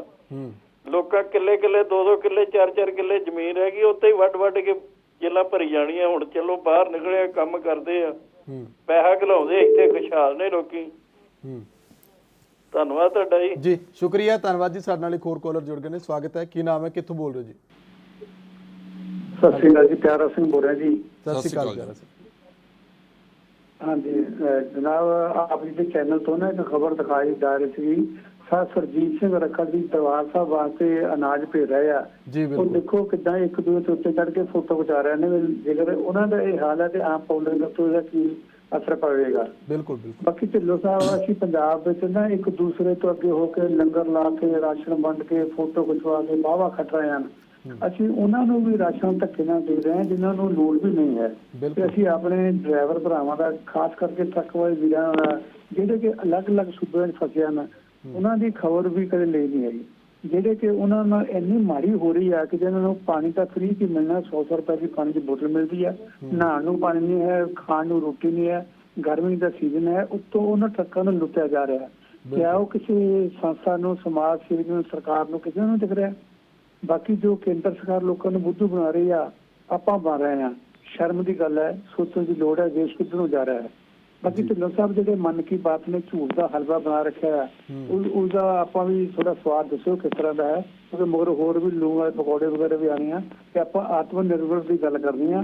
ਬਾਕੀ ਤੁਹਾਡਾ ਚੈਨਲ ਵਧੀਆ ਕੰਮ ਕਰ ਰਿਹਾ, ਹਲੂਣਾ ਦਿਓ, ਲੋਕੀ ਜਾਗਣ। ਜੇ ਨਾ ਜਾਗੇ ਤਾਂ ਬਹੁਤ ਦੇਰ ਹੋ ਚੁੱਕੀ ਹੈ। ਧੰਨਵਾਦ ਜੀ। ਬਿਲਕੁਲ ਬਿਲਕੁਲ, ਲੋਕਾਂ ਨੂੰ ਆਪ ਸਿਆਣੇ ਹੋਣ ਦੀ ਜ਼ਰੂਰਤ ਹੈ। ਇੱਕ ਹੋਰ ਕਾਲਰ ਜੁੜ ਗਏ ਨੇ ਜੀ, ਸਵਾਗਤ ਹੈ। ਕੀ ਨਾਮ ਹੈ, ਕਿੱਥੋਂ ਬੋਲ ਰਹੇ ਹੋ ਜੀ? ਹੈਲੋ ਜੀ, ਦੋਨਾਂ ਵੀਰਾਂ ਨੂੰ ਸਤਿ ਸ੍ਰੀ ਅਕਾਲ। ਸਤਿ ਸ਼੍ਰੀ ਅਕਾਲ ਜੀ। ਮੇਰੀ ਪੂਰੀ ਗੱਲ ਹੋਣ ਦਿਓ। ਗੱਲ ਇਹ ਆ, ਮੈਂ ਅੱਜ ਦੇ ਮੁੱਦੇ ਤੇ ਥੋੜਾ ਜਿਹਾ ਜੋ ਹਾਲਾਤ ਚੱਲ ਰਹੇ ਨਾ ਹਿੰਦੁਸਤਾਨ ਦੇ, ਉਹਦੇ ਬਾਰੇ ਮੈਂ ਗੱਲ ਕਰਨੀ ਚਾਹੁੰਦਾ ਜੀ ਆ। ਜ਼ਰੂਰ, ਤੁਸੀਂ ਰੱਖ ਸਕਦੇ ਹੋ। ਸਭ ਤੋਂ ਪਹਿਲਾਂ ਅੱਜ ਨਿਊਜ਼ ਦੇ ਵਿੱਚ ਦੇਣ ਡਏ ਆ, ਪਹਿਲਾਂ ਤਾਂ 20 ਲੱਖ ਕਰੋੜ ਦੀਆਂ ਗੱਲਾਂ ਕਰਦੇ ਆ। ਦੇਖੋ ਕਹਿਣ ਦਾ ਮੋਦੀ ਸਾਹਿਬ ਹੋਵੇ 6 ਅਸੀਂ 에ਅਰਪੋਰਟ ਬਣਾਉਣੇ ਆ। ਜਿਹੜੀ ਆਹ ਮਾਈਗ੍ਰੇਨ ਹੋ ਗਈ ਆ ਸਾਡੀ ਲੇਬਰ ਪਾਰਟੀ, ਸਾਡੇ ਜਨਤਾ ਜਿਹੜੀ ਆ ਬਾਹਰਲੀਆਂ ਸਟੇਟਾਂ ਤੋਂ ਆ ਕੇ ਕੰਮ ਕਰਦੇ ਆ ਵਿਚਾਰੇ, ਇਹਨਾਂ ਨੇ ਜਹਾਜ਼ ਨੂੰ ਅੱਗ ਲਾਉਣੀ ਆ, ਇਹਨਾਂ ਨੇ ਜਹਾਜ਼ਾਂ ਦੇ ਉੱਪਰ ਚੜ੍ਹਨਾ, ਉਹਨਾਂ ਦੀਆਂ ਤਾਂ ਚੱਪਲਾਂ ਨਹੀਂ ਹੈ ਉਹਨਾਂ ਦੇ ਕੋਲ ਪੂਰੀਆਂ। ਇਹ ਮੈਂ ਤਾਂ ਇਹ ਕਹਿੰਦਾ ਕੈਪਟਨ ਸਾਹਿਬ, ਤੁਹਾਡੇ ਜਿਹੜੇ ਇੱਥੇ ਜਿੰਨੇ ਵੀ MLA ਆ, ਉਹਨਾਂ ਦੀ ਕੋਈ ਜਾਇਦਾਦ ਦੀ ਚੈੱਕਅਪ ਕਰੋ, ਕਿੰਨਾ ਉਹਨਾਂ 3 ਸਾਲਾਂ 'ਚ ਲੁੱਟ ਲਿਆ ਸਾਰਾ ਪੰਜਾਬ। ਨਜਾਇਜ਼ ਸ਼ਰਾਬ ਦੀਆਂ ਫੈਕਟਰੀਆਂ ਫੜ ਹੁੰਦੀਆਂ ਆ, ਇੰਨਾ ਨਸ਼ਾ ਫੜ ਹੋਇਆ। ਇਹਨਾਂ ਸਾਰੇ ਲੀਡਰਾਂ ਨੂੰ ਦੀਦਾ ਨਹੀਂ ਹੈ, ਜਿੰਨਾ ਵੀ ਆਪਣੇ ਘਰ ਭਰਨ ਤੇ ਹੋਏ ਆ। ਮਾਈਗ੍ਰੇਨ ਜਿਹੜੀ ਇੰਨੀ ਜਨਤਾ ਹੋਈ ਹੈ, ਇੰਨਾ ਚਲੇ ਗਿਆ ਬਾਹਰ, ਇਹ ਸਾਰਾ ਜਿੰਨਾ ਵੀ ਆ ਜਿਹੜੇ ਜ਼ਿਮੀਂਦਾਰਾਂ ਵਿਚਾਰਿਆਂ ਨੇ ਝੋਨਾ ਲਾਉਣਾ ਸੀ ਜਾਂ ਹੋਰ, ਉਹਨਾਂ ਨੂੰ ਕਿਸੇ ਨੂੰ ਵੀ ਇਹ ਦਿਮਾਗ ਤੇ ਕੰਮ ਨਹੀਂ ਲਿਆ ਵੀ ਇਹਨਾਂ ਦਾ ਕੋਈ ਭਲਾ ਕਰੀਏ। ਅੱਜ 100 ਬੰਦਾ ਮਰ ਗਿਆ ਆ ਇੱਕ ਮੋਦੀ ਜੀ ਦੀ ਮਾੜੀ ਜਿਹੀ ਗਲਤੀ ਨਾਲ। ਜੇ ਅੱਜ ਦਾ ਲੇਟ ਕਰਦੇ ਇਹ ਲਾਕਡਾਊਨ ਤੇ ਲੋਕੀ ਆਪਣੇ ਆਪਣੇ ਘਰਾਂ ਨੂੰ ਪਹੁੰਚ ਜਾਣੇ ਸੀ। 100 ਜਿਹੜਾ ਮਜ਼ਦੂਰ ਸਾਡਾ ਰਾਹਾਂ ਵਿੱਚ ਮਰ ਗਿਆ, ਬੱਚੇ ਕਿੱਦਾਂ ਜਾ ਰਹੇ ਆ। ਏਦਾਂ ਦੀ ਹਾਲਾਤ, ਇੱਕ ਅਨਪੜ੍ਹਤਾ ਜਿਹੜੀ ਆ ਉਹ 3-3 ਹਜ਼ਾਰ ਕਰੋੜ ਰੁਪਈਏ ਤੇ 300 ਕਰੋੜ ਰੁਪਈਏ ਤੇ ਮੂਰਤੀਆਂ ਪੱਥਰ ਦੀਆਂ ਬਣਾਤੀਆਂ, ਲੋਹੇ ਦੀਆਂ ਬਣਾਤੀਆਂ, ਉਹਨਾਂ ਤੇ ਕਬੂਤਰ ਪਿੱਠਾ ਕਰਦੇ ਆ। ਇਹਨਾਂ ਨੇ 에ਅਰਪੋਰਟ ਦੱਸ ਦਿੱਤਾ ਆ, ਇਹਨਾਂ ਨੂੰ ਤੇ ਚਾਹੀਦਾ 2-2, 3-3 ਹਜ਼ਾਰ ਰੁਪਈਆ ਇਹ ਮਜ਼ਦੂਰਾਂ ਦੇ ਅਕਾਊਂਟ 'ਚ ਪਾਉਂਦੇ। ਮੋਦੀ ਜੀ ਦੀ ਇੱਕੋ ਗੱਲ ਤੇ ਹਾਂ ਕਰ ਲਈ ਸੀ ਮਜ਼ਦੂਰਾਂ ਨੇ, ਵਰਕਰ ਨੇ, ਛੋਟੇ ਲੇਬਰ ਨੇ, ਵੀ ਜਦੋਂ ਇਹਨਾਂ ਨੇ ਕਿਹਾ ਸੀ ਨਾ 15 ਲੱਖ ਪਾਵਾਂਗੇ ਸ਼ਾਇਦ, ਲੋਕਾਂ ਨੇ ਅਕਾਊਂਟ ਖੁਲਾਦਾ, ਬੇਸ਼ੁਮਾਰ ਅਕਾਊਂਟਾਂ 'ਚ ਪੈਸਾ ਜਮ੍ਹਾਂ ਕਰਾਤਾ। ਉਹ ਸਾਰਾ ਪੈਸਾ ਕੱਢ ਕੇ ਮੋਦੀ ਦੇ 50-60 ਮਿੱਤਰ ਸੀਗੇ, ਉਹਨਾਂ ਨੂੰ ਚੱਕ ਕੇ ਸਾਰਾ ਪੈਸਾ ਦੇ ਦਿੱਤਾ। 13 ਬੈਂਕਾਂ ਬੰਦ ਹੋ ਗਈਆਂ ਹਿੰਦੁਸਤਾਨ ਦੇ ਵਿੱਚ। ਸਾਡਾ ਕਿੱਧਰ ਨੂੰ ਜਾ ਰਿਹਾ ਇਹ ਨਾ, ਜਿੰਨਾ ਵੀ ਨਿਗਾਰ ਆਇਆ ਆ 6 ਸਾਲਾਂ ਦੇ ਵਿੱਚ ਅਸੀਂ ਸੋਚ ਨਹੀਂ ਸਕਦੇ। ਡੁੱਬ ਗਿਆ ਹਿੰਦੁਸਤਾਨ ਬਿਲਕੁਲ ਹੀ। ਹਾਲਾਤ ਦੇਖੋ ਕਿੱਦਾਂ ਦੇ ਹੋਏ ਆ। ਇਹਨਾਂ ਦੇ ਕੋਲ ਮਜ਼ਦੂਰਾਂ ਨੂੰ, ਗਰੀਬਾਂ ਨੂੰ ਦੇਣ ਨੂੰ ਪੈਸਾ ਹੈ ਨਹੀਂ, ਕੋਈ 1000-2000 ਦਿੰਦੇ, ਪਰ ਉਹਨਾਂ ਨੂੰ ਸੜਕਾਂ ਦੇ ਤੌਰ ਤੇ ਨੰਗੇ ਪੈਰੀ। ਇਹ ਹਰ ਸਟੇਟ ਦਾ ਫਰਜ਼ ਬਣਦਾ, MLA ਦਾ ਫਰਜ਼ ਬਣਦਾ, ਮੁੱਖ ਮੰਤਰੀਆਂ ਦਾ ਫਰਜ਼ ਬਣਦਾ। ਇਹ ਆਪਣੇ ਟਵੀਟ ਕਰ ਦਿੰਦੇ ਆ ਜਾਂ ਫੋਟੋ ਦੇਖ ਲੈਂਦੇ ਆ, ਇਹਨਾਂ ਨੂੰ ਦੀਦਾ ਨਹੀਂ। ਇਹਨਾਂ ਸਾਰੇ ਲੀਡਰਾਂ ਨੂੰ ਚੱਪਣੀ ਤੇ ਬਹਿ ਕੇ ਨੱਕ ਡੁੱਬ ਕੇ ਮਰ ਜਾਣਾ ਚਾਹੀਦਾ। ਇਹਨਾਂ ਦੇ ਕੋਈ ਫਿਰੋਂ ਤੇ ਨਾ ਆਵੇ। ਇਹ ਸਾਡੀ ਰੀੜ੍ਹ ਦੀ ਹੱਡੀ ਹੁੰਦੀ ਆ। ਜਿਹੜੇ ਮਜ਼ਦੂਰ ਆ, ਜੱਟ, ਜ਼ਿਮੀਂਦਾਰ, ਜਿਹੜਾ ਵੀ ਫਸਲ ਉਗਾਉਂਦਾ, ਸਾਰੇ ਅੰਨਦਾਤਾ, ਸਾਰਿਆਂ ਨੂੰ ਪੇਟ ਪੂਲ ਪਾਲਦਾ, ਇਹ ਸਾਡੀ ਰੀੜ੍ਹ ਦੀ ਹੱਡੀ ਆ। ਜੇ ਤੁਸੀਂ ਇਹਦਾ ਖਿਆਲ ਨਹੀਂ ਕਰੋਗੇ, ਤੁਹਾਡਾ ਦਰਗਾਹ ਵਿੱਚ ਵੀ ਹਾਲ ਨਹੀਂ ਹੋਣਾ। ਜੀ ਜੀ ਸ਼ੁਕਰੀਆ, ਧੰਨਵਾਦ। ਇੱਥੇ ਸਾਡੇ ਕੋਲ ਬ੍ਰੇਕ ਦਾ ਸਮਾਂ ਹੈ, ਪਰ ਗੱਲ ਇਹ ਹੈ, ਜਿਵੇਂ ਸਾਡੇ ਕਾਲਰ ਕਹਿ ਰਹੇ ਸੀਗੇ, ਲੋਕ ਆਪ ਸਿਆਣੇ ਹੋ ਜਾਣ, ਲੋਕਾਂ ਨੂੰ ਸਿਆਣੇ ਹੋਣ ਦੀ ਲੋੜ ਹੈ। 2014 ਤੋਂ ਲੈ ਕੇ 19 ਆਇਆ ਤਾਂ ਇਹਨਾਂ ਨੇ ਦੇਖਿਆ ਕਿ ਕੀ ਕੁਝ ਕੀਤਾ ਇਹਨਾਂ ਨੇ। ਭਾਵੇਂ ਨੋਟਬੰਦੀ ਕੀਤੀ ਹੋਵੇ, ਲੋਕ ਕਿਵੇਂ ਤਰਾਹ ਕਰਦੇ ਸੀ। ਹੁਣ 2019 ਤੋਂ ਲੈ ਕੇ 2024 ਆ ਜਾਣਾ ਹੈ ਅੱਗੇ ਜਾ ਕੇ, ਫਿਰ ਮੋਦੀ ਦੀ ਸਰਕਾਰ ਹੈ, ਫਿਰ ਉਹੀ ਹਾਲ ਹੈ। ਲੋਕ ਹਾੜੇ ਕੱਢਦੇ ਆਪਣੇ ਘਰਾਂ ਨੂੰ ਪਰਤ ਰਹੇ ਨੇ। ਲੋਕ ਖੁਦ ਸਿਆਣੇ ਹੋ ਜਾਣ, ਅਗਲੀ ਵਾਰ ਵੋਟਾਂ ਦੇ ਵਿੱਚ ਸਬਕ ਸਿਖਾ ਦੇਣਾ ਚਾਹੀਦਾ ਹੈ ਸਰਕਾਰਾਂ ਨੂੰ ਇਹੋ ਜਿਹਿਆਂ ਨੂੰ ਕਿ ਲੋਕਾਂ ਦੇ ਨਾਲ ਕਰ ਕੀ ਰਹੀਆਂ ਨੇ। ਲੋਕ ਵਿਚਾਰੇ ਸੜਕਾਂ ਤੇ ਰੋਲਣ ਲਈ ਮਜਬੂਰ ਨੇ, ਪਰ ਲੋਕਾਂ ਨੂੰ ਸ਼ਾਇਦ ਸਮਝ ਨਹੀਂ ਆਉਂਦੀ। ਜੇ ਅਕਲ ਹੁੰਦੀ ਤਾਂ ਸ਼ਾਇਦ ਇੱਥੇ ਲੋਕ ਅੱਜ ਨਾ ਪਹੁੰਚਦੇ। ਬ੍ਰੇਕ ਦਾ ਵੇਲਾ ਹੋ ਗਿਆ, ਬ੍ਰੇਕ ਤੋਂ ਬਾਅਦ ਸਾਡੀ ਗੱਲਬਾਤ ਜਾਰੀ ਹੈ। ਬ੍ਰੇਕ ਤੋਂ ਬਾਅਦ ਇੱਕ ਵਾਰ ਮੁੜ ਤੋਂ ਤੁਹਾਡਾ ਸਵਾਗਤ ਹੈ ਪ੍ਰੋਗਰਾਮ ਨਿਊਜ਼ ਬਿਹਾਈਂਡ ਨਿਊਜ਼ ਦੇ ਵਿੱਚ। ਢਿੱਲੋਂ ਸਾਹਿਬ, ਬ੍ਰੇਕ ਤੇ ਜਾਣ ਤੋਂ ਪਹਿਲਾਂ ਜਿਵੇਂ ਸਾਡੇ ਕਾਲਰ ਸਾਨੂੰ ਦੱਸ ਰਹੇ ਸੀ ਕਿ ਕਿਵੇਂ ਸ਼ਰਾਬ ਦੀ ਵਿਕਰੀ ਜਿਹੜੀ ਹੈ ਉਹ ਵਿਦੇਸ਼ਾਂ ਦੇ ਵਿੱਚ ਜਿਵੇਂ ਹੁੰਦੀ ਹੈ, ਉਹ ਨੀਤੀ ਸਾਡੇ ਪੰਜਾਬ ਦੇ ਵਿੱਚ ਜਾਂ ਭਾਰਤ ਵਿੱਚ ਕਿਉਂ ਨਹੀਂ ਅਪਣਾਈ ਜਾਂਦੀ? ਸੁਖਵਿੰਦਰ, ਇਹ ਨੀਤੀਆਂ ਜਿਹੜੀਆਂ ਬਣਦੀਆਂ ਨੇ ਉਹ ਲੋਕਾਂ ਮੁਤਾਬਕ ਬਣਦੀਆਂ ਨਹੀਂ। ਇਹ ਪੰਜਾਬ ਦੀ ਸ਼ਰਾਬ ਨੀਤੀ ਦੀ ਗੱਲ ਕਰ ਲਓ, ਉਹਦੇ ਵਿੱਚ ਕੌਣ ਨੇ, ਕਿਹੜਾ MLA ਹੈ, ਕਿਹੜੇ ਮੰਤਰੀ ਨੇ ਜਿਨ੍ਹਾਂ ਦੇ ਸ਼ਰਾਬ ਦੇ ਠੇਕਿਆਂ ਦੇ ਵਿੱਚ ਵੱਡੇ ਉਹ ਨੇ। ਜੇ ਤਾਮਿਲਨਾਡੂ ਦੇ ਵਿੱਚ ਘੱਟ ਠੇਕਿਆਂ ਦੇ ਨਾਲ ਵੱਧ ਮਾਲੀਆ ਕਮਾਇਆ ਜਾ ਸਕਦਾ ਤਾਂ ਪੰਜਾਬ ਦੇ ਵਿੱਚ ਕਿਹੜੀ ਗੋਲੀ ਵੱਜੀ ਹੈ ਜਿਹੜਾ ਉਹ ਮਾਲੀਆ ਨਹੀਂ ਕਮਾਇਆ ਜਾ ਸਕਦਾ? ਆ ਤੁਸੀਂ ਸਵਾਲ ਕੀਤਾ ਸੀ, ਅੱਜ ਹੀ ਇੱਕ ਖਬਰ ਛਪੀ ਹੈ, ਇੱਕ ਜ਼ਿਲ੍ਹੇ ਦੇ ਵਿੱਚ ਹੀ ਕਿਹਾ ਜਾ ਰਿਹਾ ਕਿ 200 ਤੋਂ ਵੱਧ ਨਜਾਇਜ਼ ਠੇਕੇ ਚੱਲ ਰਹੇ ਨੇ। ਇਹਦਾ ਮਤਲਬ ਜਿਹੜੇ ਠੇਕੇ ਉਹ ਨਜਾਇਜ਼ ਚੱਲ ਰਹੇ ਨੇ ਉਹ ਸਰਕਾਰ ਨੂੰ ਮਾਲੀਆ ਅਦਾ ਹੀ ਨਹੀਂ ਕਰਦੇ। ਤੇ ਸੰਬੰਧਿਤ ਮੰਤਰੀ ਕੌਣ ਹੈ? ਮੁੱਖ ਮੰਤਰੀ, ਮੁੱਖ ਸਕੱਤਰ, ਜਿਨ੍ਹਾਂ ਕੋਲੇ ਮਹਿਕਮੇ ਸੀ ਉਹ ਚੁੱਪ ਕਰੇ ਬੈਠੇ ਨੇ। ਇਹ ਕਿਹੜੇ ਕਾਰੋਬਾਰ ਦੇ ਵਿੱਚ ਅੱਜ ਤੱਕ ਦੇਖਿਆ ਹੈਗਾ ਕਿ ਹਰ ਸਾਲ ਉਹਦੇ ਵਿੱਚ ਘਾਟਾ ਪੈਂਦਾ ਹੈਗਾ? ਲਗਾਤਾਰ ਜੇ ਦੂਜੇ ਰਾਜਾਂ ਦੇ ਵਿੱਚ 15-18% ਵੱਧ ਕੇ ਮਾਲੀਆ ਇਕੱਤਰ ਹੁੰਦਾ ਹੈ ਤਾਂ ਪੰਜਾਬ ਦੇ ਵਿੱਚ 6200 ਕਰੋੜ ਦਾ ਟੀਚਾ ਮਿਥਿਆ ਗਿਆ, ਆਇਆ 5400 ਕਰੋੜ ਹੈ।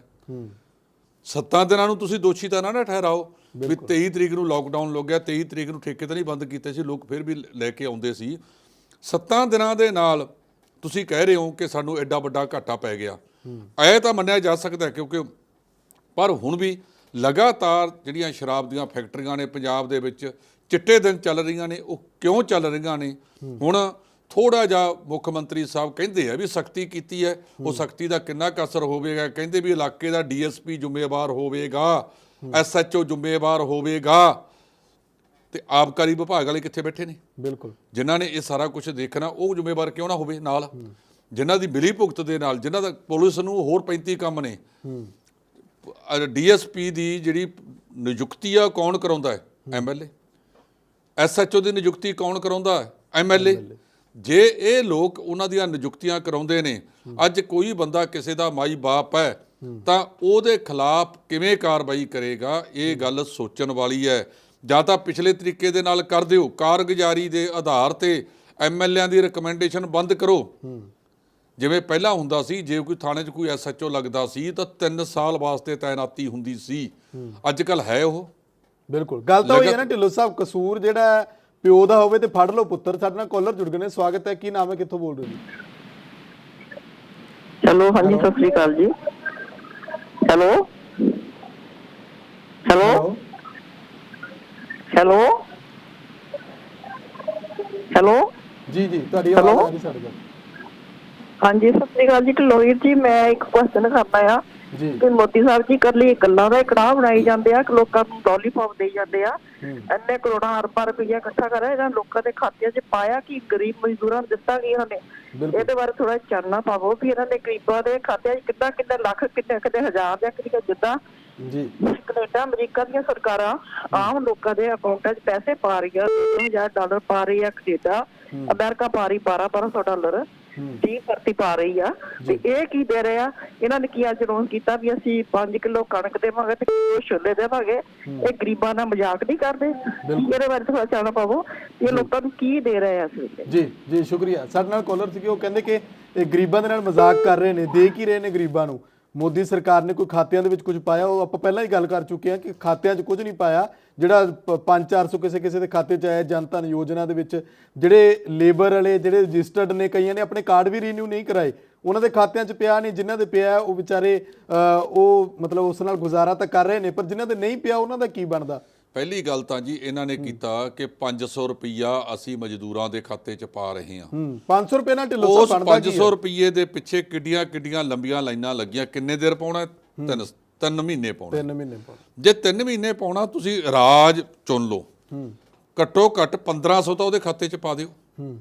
ਮਤਲਬ 500 ਤੋਂ ਬਾਅਦ ਉਹ ਫੇਰ ਲਾਈਨ 'ਚ ਆ ਕੇ ਲੱਗੇਗਾ, ਉਦੋਂ ਤੱਕ ਖਤਮ ਹੋ ਜਾਂਦਾ ਹੈ। ਕਈ ਵਾਰ ਜਦੋਂ ਤੱਕ ਮੇਰੇ ਵਰਗੇ ਦੀ ਵਾਰੀ ਆਉਂਦੀ ਹੈ ਉਹ ਅੰਦਰੋਂ ਮੈਸੇਜ ਆ ਜਾਂਦਾ ਕਿ ਜੀ ਟਾਈਮ ਹੋ ਗਿਆ, ਬੰਦ।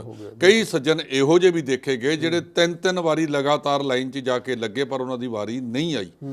ਇਸ ਕਰਕੇ ਜੇ ਚੰਗਾ ਹੁੰਦਾ ਇਕੱਠਾ ਇੱਕੋ ਵਾਰੀ ਪਾ ਦਿੱਤਾ ਜਾਂਦਾ, ਮਤਲਬ ਵਾਰੀ ਇਹਨਾਂ ਨੂੰ ਲੈ ਲਿਆ ਜਾਂਦਾ। ਜੇ ਕੋਈ ਬੰਦੇ ਦੀ ਵਾਰੀ ਆ ਜਾਂਦੀ ਘੱਟੋ ਘੱਟ 1500 ਤਾਂ ਲੈ ਆਉਂਦਾ। ਭੁੱਖੇ ਢਿੱਡ ਹੁੰਦੇ ਨੇ, ਭੁੱਖਮਰੀ ਦਾ ਸ਼ਿਕਾਰ ਹੋ ਰਹੇ ਨੇ, ਦੂਜੇ ਪਾਸੇ ਲਾਈਨਾਂ ਦੇ ਵਿੱਚ ਤਪਦੀ ਧੁੱਪ ਦੇ ਵਿੱਚ ਲੱਗੇ ਰਹਿੰਦੇ ਨੇ, ਹੱਲ ਕੋਈ ਨਹੀਂ ਕੱਢਿਆ ਉਹਨਾਂ ਦਾ। ਸਾਡੇ ਨਾਲ ਕਾਲਰ ਜੁੜ ਗਏ ਨੇ, ਸਵਾਗਤ ਹੈ। ਕੀ ਨਾਮ ਹੈ, ਕਿੱਥੋਂ ਬੋਲ ਰਹੇ ਹੋ ਜੀ?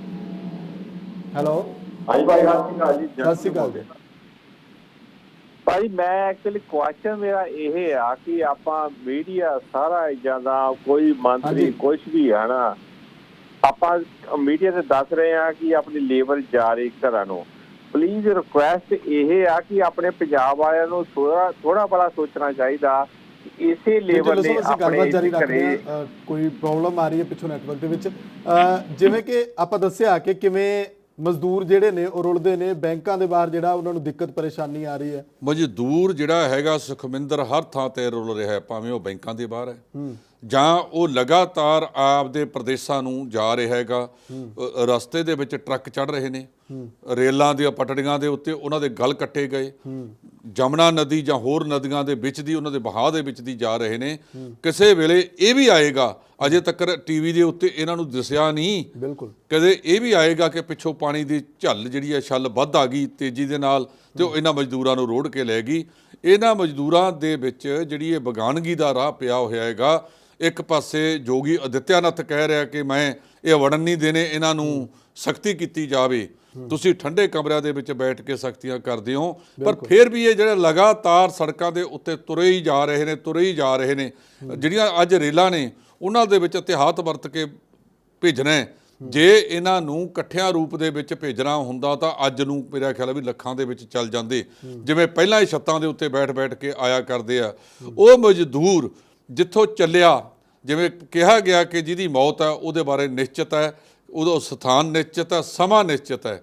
ਇਹ ਲੋਕ ਜੇ ਇੱਥੋਂ ਚੱਲੇ, ਇਹਦਾ ਮਤਲਬ ਮੌਤ ਦਾ ਸਥਾਨ ਜੋ ਆਪਣੇ ਗ੍ਰੰਥਾਂ ਦੇ ਵਿੱਚ ਲਿਖਿਆ ਹੋਇਆ ਉਹ ਜਗ੍ਹਾ ਸੀ ਜਿੱਥੇ ਜਾ ਕੇ ਮੇਰਠ ਦੇ ਕੋਲ ਇਹਨਾਂ ਨੂੰ ਮੌਤ ਆਈ, ਜਾਂ ਜਿਹੜੇ ਔਰੰਗਾਬਾਦ ਵੱਲ ਨੂੰ ਆ ਰਹੇ ਸੀਗੇ ਰੇਲਵੇ ਲਾਈਨ ਦੇ ਉੱਤੇ ਬੰਬੇ ਸਾਈਡ ਤੋਂ ਚੱਲ ਕੇ, ਉਹਨਾਂ ਦੀ ਮੌਤ ਦਾ ਸਥਾਨ ਉਹ ਸੀਗਾ। ਚਲੋ ਸਰ, ਗੱਲ ਤਾਂ ਇਹ ਨੇ ਜੜ ਨੂੰ ਨਹੀਂ ਫੜਦੇ ਹੈਗੇ ਕਿ ਆਖਿਰਕਾਰ ਉਹ ਪਲਾਇਨ ਕਿਉਂ ਕਰ ਰਹੇ ਨੇ। ਸਭ ਨੂੰ ਦਿਖਦਾ, ਇਹਨਾਂ ਨੂੰ ਉਹ ਅੱਖਾਂ ਨਜ਼ਰ ਨਹੀਂ ਆਉਂਦੀਆਂ।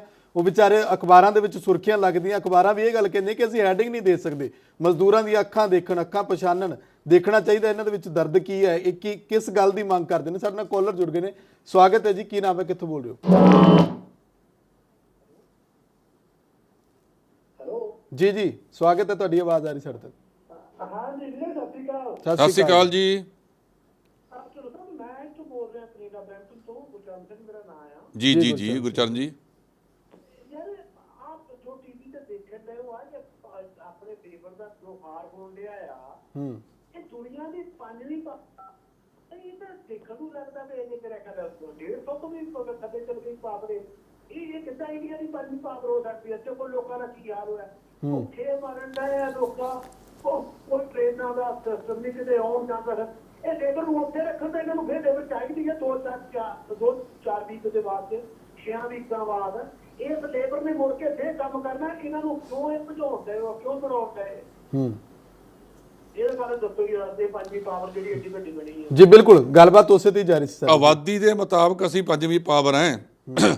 ਪ੍ਰਧਾਨ ਮੰਤਰੀ ਸਾਹਿਬ ਨੇ ਜਦੋਂ ਦੁਬਾਰਾ 19 ਦੇ ਵਿੱਚ ਆਪਣੀ ਸੱਤਾ ਪ੍ਰਾਪਤ ਕੀਤੀ ਹੈ ਤਾਂ ਰਾਸ਼ਟਰਵਾਦ, ਹੁਣ ਜਿਵੇਂ ਕਹਿਦਾਗਾ ਅਸੀਂ ਆਤਮ ਨਿਰਭਰ ਹੋਣਾ ਹੈ, ਉਦੋਂ ਰਾਸ਼ਟਰਵਾਦ ਦਾ ਮੁੱਦਾ ਉਠਾਤਾ। ਬਾਲਾਕੋਟ ਦੇ ਵਿੱਚ ਜੋ ਕੁਝ ਹੋਇਆ, ਉਹਦੇ ਉਸ ਵੇਲੇ ਜਿਹੜਾ CRPF ਹੈ ਉਹਦਾ ਡਾਇਰੈਕਟਰ ਜਨਰਲ ਨੇ ਕਿਹਾ ਸੀ ਕਿ ਸਾਨੂੰ ਮੌਸਮ ਖਰਾਬ ਹੈ, ਹਵਾਈ ਜਹਾਜ਼ ਰਾਹੀਂ ਸਾਨੂੰ ਸ਼ਿਫਟ ਕਰਨ ਦੀ ਆਗਿਆ ਦਿੱਤੀ ਜਾਵੇ। ਉਹ ਕਿਉਂ ਨਹੀਂ ਦਿੱਤੀ ਗਈ? ਉਹਦੀ ਕੋਈ ਜਾਂਚ ਹੋਈ ਹੈ? ਉਹ ਠੰਡੇ ਬਸਤੇ ਦੇ ਵਿੱਚ ਪਾ ਦਿੱਤਾ ਗਿਆ ਹੈਗਾ। ਜਦੋਂ ਨੋਟਬੰਦੀ ਕੀਤੀ ਸੀ, ਨੋਟਬੰਦੀ ਦੇ ਨਾਲ ਕਿੰਨੇ ਲੋਕ ਬੇਘਰ ਹੋ ਗਏ।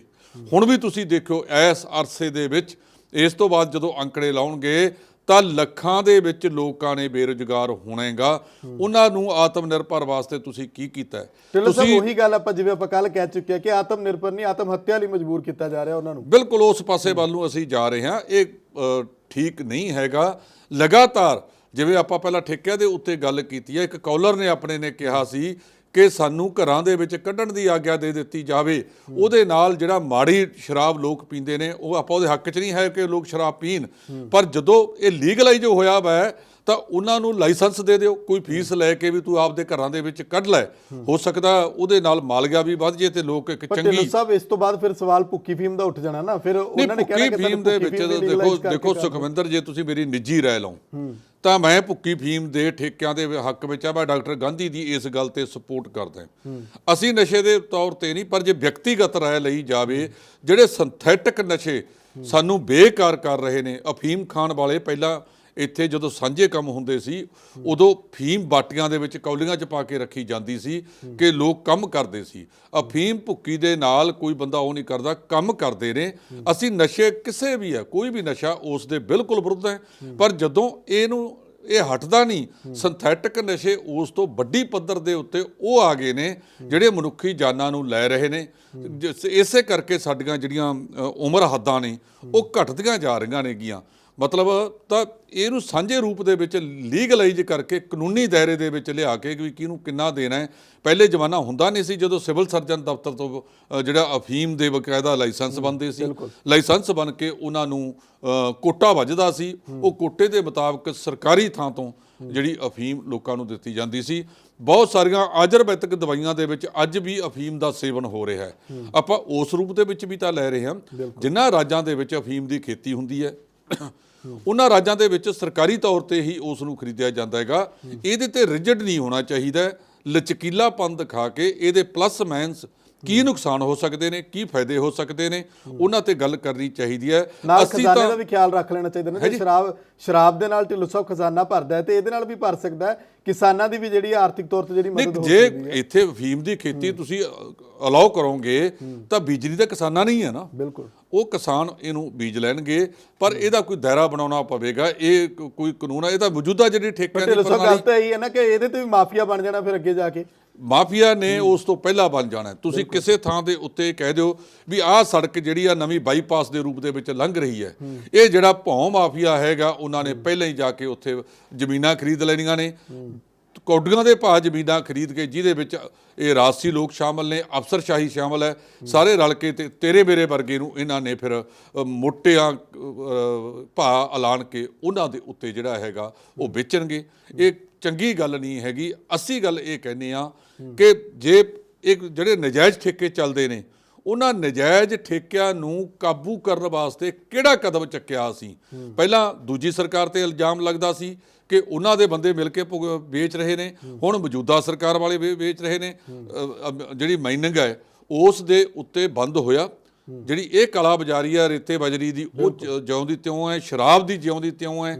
ਆਹ ਜਿਹੜਾ ਲਾਕਡਾਊਨ ਸੀ ਇਹਦੇ ਵਿੱਚ ਵੀ ਤੁਹਾਡੇ ਘਰਾਂ ਤੱਕ ਪਹੁੰਚੀ, ਟਰੱਕਾਂ ਦੇ ਟਰੱਕ ਜਿਹੜੇ ਦੂਜੇ। ਗੱਲ ਤਾਂ ਢਿੱਲੋਂ ਸਾਹਿਬ ਇਹੀ ਹੈ ਨਾ, ਜ਼ਮੀਨੀ ਪੱਧਰ ਤੇ ਜਾਂਦੇ ਨੇ ਮੁੱਖ ਮੰਤਰੀ ਸਾਹਿਬ, ਤੁਸੀਂ ਦੇਖਿਆ ਹੈਲੀਕਾਪਟਰ ਤੇ ਗੇੜਾ ਲਾਇਆ, ਉੱਤੋਂ ਦੱਸ ਦਿੱਤਾ ਕਿ ਉੱਥੇ ਚੱਲਦਾ, ਬਸ ਕਰ ਦਿਓ, ਕਾਰਵਾਈ ਕੋਈ ਨਹੀਂ ਕਰਦੇ ਹੈਗੇ। ਸਾਡੇ ਨਾਲ ਕਾਲਰ ਜੁੜ ਗਏ ਨੇ, ਗੱਲਬਾਤ ਜਾਰੀ ਹੈ। ਸਵਾਗਤ ਹੈ ਜੀ, ਕੀ ਨਾਮ ਹੈ, ਕਿੱਥੋਂ ਬੋਲ ਰਹੇ ਹੋ ਜੀ? ਹੈਲੋ, ਸਤਿ ਸ਼੍ਰੀ ਅਕਾਲ ਜੀ। ਸਤਿ ਸ਼੍ਰੀ ਅਕਾਲ ਭਾਈ ਸਾਹਿਬ। ਹੈਲੋ, ਸਤਿ ਸ਼੍ਰੀ ਅਕਾਲ ਜੀ। ਤੁਹਾਡੀ ਆਵਾਜ਼ ਆ ਰਹੀ ਹੈ। ਸਤਿ ਸ਼੍ਰੀ ਅਕਾਲ। ਹਾਂਜੀ ਹਾਂਜੀ, ਉਹ ਢਿੱਲੋਂ ਸਾਹਿਬ ਨੂੰ ਬੇਨਤੀ ਕਰਨੀ ਸੀ। ਦੇਖੋ, ਜਿਹੜਾ ਜਾਪਾਨ ਆ ਛੋਟਾ ਕੰਟਰੀ ਆ ਤੇ ਚਾਈਨਾ ਬਹੁਤ ਵੱਡਾ, ਤੇ ਫੀਮ ਦੇ ਸਿਰ ਤੇ ਜਾਪਾਨ ਨੇ ਚਾਈਨਾ ਤੇ 200 ਸਾਲ ਰਾਜ ਕੀਤਾ ਸੀ। ਇਹ ਜਿਹੜੀ ਫੀਮ ਆ ਨਾ, ਇਹ ਬੰਦੇ ਨੂੰ ਇਡੀਅਟ ਬਣਾਉਂਦੀ ਆ। ਫੀਮ ਨਾਲੋਂ ਹੋ ਜੇ ਜਿਹੜਾ ਮਰਵਾਨਾ ਨਾ, ਜਿਹਨੂੰ ਆਪਾਂ ਸੁੱਖਾ ਕਹਿੰਦੇ ਆ, ਇਹ 100,000 ਗੁਣਾ ਵਧੀਆ ਚੀਜ਼ ਆ ਤੇ ਇਹਦੇ ਨਾਲ ਨਸ਼ੇ ਛਡਾਏ ਜਾ ਸਕਦੇ ਆ। ਤੇ ਫੀਮ ਤਾਂ ਬਹੁਤ ਮਾੜੀ ਚੀਜ਼ ਆ। ਸੁਣ ਲਓ, ਜਦੋਂ ਫੀਮ ਦੇ ਠੇਕੇ ਹੁੰਦੇ ਸੀ, ਸਾਰਾ ਪਿੰਡ ਫੀਮ ਖਾਂਦਾ ਸੀ ਤੇ ਸਾਰੀ ਕਣਕ ਵਗੈਰਾ ਯੂਰਪ ਤੋਂ ਆਉਂਦੀ ਹੁੰਦੀ ਸੀ ਪੰਜਾਬ ਦੇ ਵਿੱਚ। ਇਹ ਬਹੁਤ ਮਾੜੀ ਚੀਜ਼ ਆ। ਢਿੱਲੋਂ ਸਾਹਿਬ ਨੂੰ ਬੇਨਤੀ ਕਰੋ ਵੀ ਇਹਦੀ ਸਪੋਰਟ ਨਾ ਕਰੋ। ਥੈਂਕ ਯੂ ਜੀ, ਥੈਂਕ ਯੂ। ਦੇਖੋ, ਜਿਹੜੀ ਗੱਲ ਤੁਸੀਂ ਕਹਿ ਰਹੇ ਹੋ, ਮੈਂ ਪਹਿਲੇ ਹੀ ਕਹਿ ਕੇ ਹਟਿਆ ਵੀ ਅਸੀਂ ਕਿਸੇ ਵੀ ਨਸ਼ੇ ਦੇ ਹੱਕ ਦੇ ਵਿੱਚ ਨਹੀਂ ਹੈਗੇ। ਅਸੀਂ ਕਿਸੇ ਨਸ਼ੇ ਦੇ ਹੱਕ ਦੇ ਵਿੱਚ ਨਹੀਂ, ਤੇ ਕਦੇ ਵੀ ਨਹੀਂ ਕਹਿੰਦੇ ਵੀ ਕੋਈ ਬੰਦਾ ਨਸ਼ਾ ਕਰੇ, ਪਰ ਅਸੀਂ ਤਾਂ ਮੁਕਾਬਲਾ ਕਰ ਰਹੇ ਹਾਂ ਵੀ ਸਿੰਥੈਟਿਕ ਨਸ਼ਿਆਂ ਦੇ ਮੁਕਾਬਲੇ ਇਹਨੂੰ ਖਾ ਕੇ ਲੋਕ ਕੰਮ ਕਰਦੇ ਆ। ਮਤਲਬ ਉਹ ਸਿੰਥੈਟਿਕ ਨਸ਼ੇ ਸਰੀਰ ਨੂੰ ਅੰਦਰੋਂ ਖਤਮ ਕਰ ਦਿੰਦੇ ਆ। ਅਸੀਂ ਤਾਂ ਸਿਰਫ ਉਹਦੀ ਗੱਲ ਕਰਦੇ ਆ ਕਿ ਦੋਨਾਂ ਦੇ ਵਿੱਚ ਫਰਕ ਹੈਗਾ। ਅਸੀਂ ਕਿਸੇ ਵੀ ਨਸ਼ੇ ਦੀ ਮਤਲਬ ਇੱਥੋਂ ਤੱਕ ਕਿ ਅਸੀਂ ਤਾਂ ਸ਼ਰਾਬ ਦੀ ਵੀ ਨਹੀਂ ਗੱਲ ਕਰਦੇ ਕਿ ਤੁਸੀਂ ਕੋਈ ਬੰਦਾ ਕੀਵੇ, ਪਰ ਜਦੋਂ ਨਹੀਂ ਹਟਦੇ ਉਸ ਨੂੰ ਯੋਜਨਾਬੱਧ ਤਰੀਕੇ ਵਿੱਚ ਲਿਆਉਣਾ ਸਰਕਾਰਾਂ ਦਾ ਕੰਮ ਹੁੰਦਾ ਹੈ। ਇਸ ਦੇ ਵਿੱਚ ਸਰ ਪਾਰਟੀ ਮੀਟਿੰਗ ਬੁਲਾਈ ਜਾ ਸਕਦੀ ਹੈ, ਸਰ ਪਾਰਟੀ, ਤਾਂ ਕਿ ਜਿਹਦੇ ਕੱਲ੍ਹ ਨੂੰ ਲਾਗੂ ਕਰਨਾ ਹੋਵੇ ਉਹ ਉਸ ਵੇਲੇ ਨਾ ਆਉਣ। ਸਰ ਪਾਰਟੀ ਮੀਟਿੰਗ ਬੁਲਾ ਕੇ ਕਿਸਾਨ ਜਥੇਬੰਦੀਆਂ ਨੂੰ ਵੀ ਵਿੱਚ ਬਿਠਾ ਕੇ ਤੁਸੀਂ ਗੱਲ ਤਾਂ ਢਿੱਲੋਂ ਸਾਹਿਬ ਇਹੀ ਹੈ ਨਾ, ਕਿਸੇ ਦੀ ਸਲਾਹ ਲੈ ਕੇ ਰਾਜ਼ੀ ਨਹੀਂ ਹੈਗੇ। ਜੇ ਕੋਈ ਸਲਾਹ ਦਿੰਦਾ ਹੈ ਤਾਂ ਉਹਨੂੰ ਕਹਿ ਦਿੱਤਾ ਜਾਂਦਾ ਹੈ ਕਿ ਇਹ ਸਾਡਾ ਵਿਰੋਧੀ ਹੈ। ਕਾਲਰ ਜੁੜ ਗਏ ਨੇ, ਸਵਾਗਤ ਹੈ। ਕੀ ਨਾਮ ਹੈ, ਕਿੱਥੋਂ ਬੋਲ ਰਹੇ ਜੀ? ਹੈਲੋ ਹੈਲੋ, ਹਾਂਜੀ ਹਾਂਜੀ, ਤੁਹਾਡੀ ਆਵਾਜ਼ ਆ ਰਹੀ ਸਾਡੇ ਤੱਕ। ਸਤਿ ਸ੍ਰੀ ਅਕਾਲ ਜੀ ਸੁਖਵਿੰਦਰ ਜੀ ਤੇ ਢਿੱਲੋਂ ਸਾਹਿਬ। ਸਤਿ ਸ੍ਰੀ ਅਕਾਲ। ਸਤਿ ਸ੍ਰੀ ਅਕਾਲ ਜੀ, ਸਤਿ ਸ੍ਰੀ ਅਕਾਲ ਵੀਰ ਜੀ। ਮੈਂ ਇੱਕ ਗੱਲ ਪੁੱਛਣੀ ਚਾਹੁੰਦਾ ਵੀ ਭਾਰਤ ਦੇ ਵਿੱਚ 30 ਸੂਬੇ ਆ, 30 ਦੇ ਪਤਾ ਨਹੀਂ ਹੁਣ 31 ਹੋ ਗਏ ਹੋਣ ਜਾਂ 29 ਹੋਣ ਤੇ ਯੂਨੀਅਨ ਟੈਰੀਟਰੀਜ਼ ਵੱਖਰੀਆਂ ਨੇ। ਅਸੀਂ ਇੰਡੀਆ ਦੇ ਤੌਰ ਤੇ ਗੱਲ ਕਰੀਏ, ਅਸੀਂ ਸਿਰਫ ਪੰਜਾਬ ਦੇ ਵਿੱਚ ਅਕਾਲੀ ਜਾਂ ਕਾਂਗਰਸ ਦੀ ਆਪਸ ਵਿੱਚ ਸਿਰ ਪੜ੍ਹਾਈ ਕਰਕੇ ਤੇ 29 ਸੂਬਿਆਂ ਨੂੰ ਬਰੀ ਕਰ ਦਿੰਦੇ ਆ। ਸਵਾਲ ਇਸ ਚੀਜ਼ ਦਾ ਵੀ ਪੰਜਾਬ ਦੇ ਵਿੱਚ ਤੇ ਨਸ਼ਾ ਹੁਣ ਵਿਕਿਆ ਨਾ 2007 ਤੋਂ ਬਾਅਦ, ਚਲੋ 2000 ਤੋਂ ਬਾਅਦ ਗਿਣ ਲਓ, 7 ਨਾ ਗਿਣੋ। ਤੇ ਗੁਜਰਾਤ ਦੇ ਵਿੱਚ ਵੇਖੋ ਵੀ ਉੱਥੇ ਤੇ ਕਦੀ ਸ਼ਰਾਬ ਖੁੱਲੀ ਨਹੀਂ ਸੀ, ਤੇ ਗੁਜਰਾਤ ਦੀਆਂ ਕਦੀ ਗਲੀਆਂ ਮਹੱਲਿਆਂ ਦੇ ਜਿਹੜੇ ਬਾਹਰ ਹੈਗੇ ਆ ਗਾਰਬੇਜ ਵਾਲੇ ਡਰਮ ਨੇ ਜਾਂ ਕੂੜੇ ਵਾਲੇ ਢੇਰ ਨੇ, ਕਦੀ ਅਚਾਨਕ ਛਾਪਾ ਮਾਰ ਕੇ ਵੇਖੋ ਵੀ ਕਿੰਨੇ ਲੱਖ ਬੋਤਲ ਤੁਸੀਂ ਰੋਜ਼ ਦੀ ਉੱਥੋਂ ਫੜ ਸਕਦੇ ਹੋ। ਉਹ ਸ਼ਰਾਬ ਕਿੱਥੋਂ ਆਉਂਦੀ ਹੈ? ਜੜ ਤੇ ਲੋਕਾਂ ਨੂੰ ਜਾਗਰੂਕ ਕਰਨ ਦੀ ਆ। ਫਿਰ ਭਾਵੇਂ ਫੀਮ ਵੇਚੋ, ਭਾਵੇਂ ਸ਼ਰਾਬ ਵੇਚੋ, ਜੋ ਮਰਜ਼ੀ ਵੇਚੋ, ਲੋਕਾਂ ਜਾਗਰੂਕਤਾ ਹੋਵੇ ਵੀ ਇਹਦਾ ਸੇਵਨ ਕਿੱਦਾਂ ਹੋਣਾ।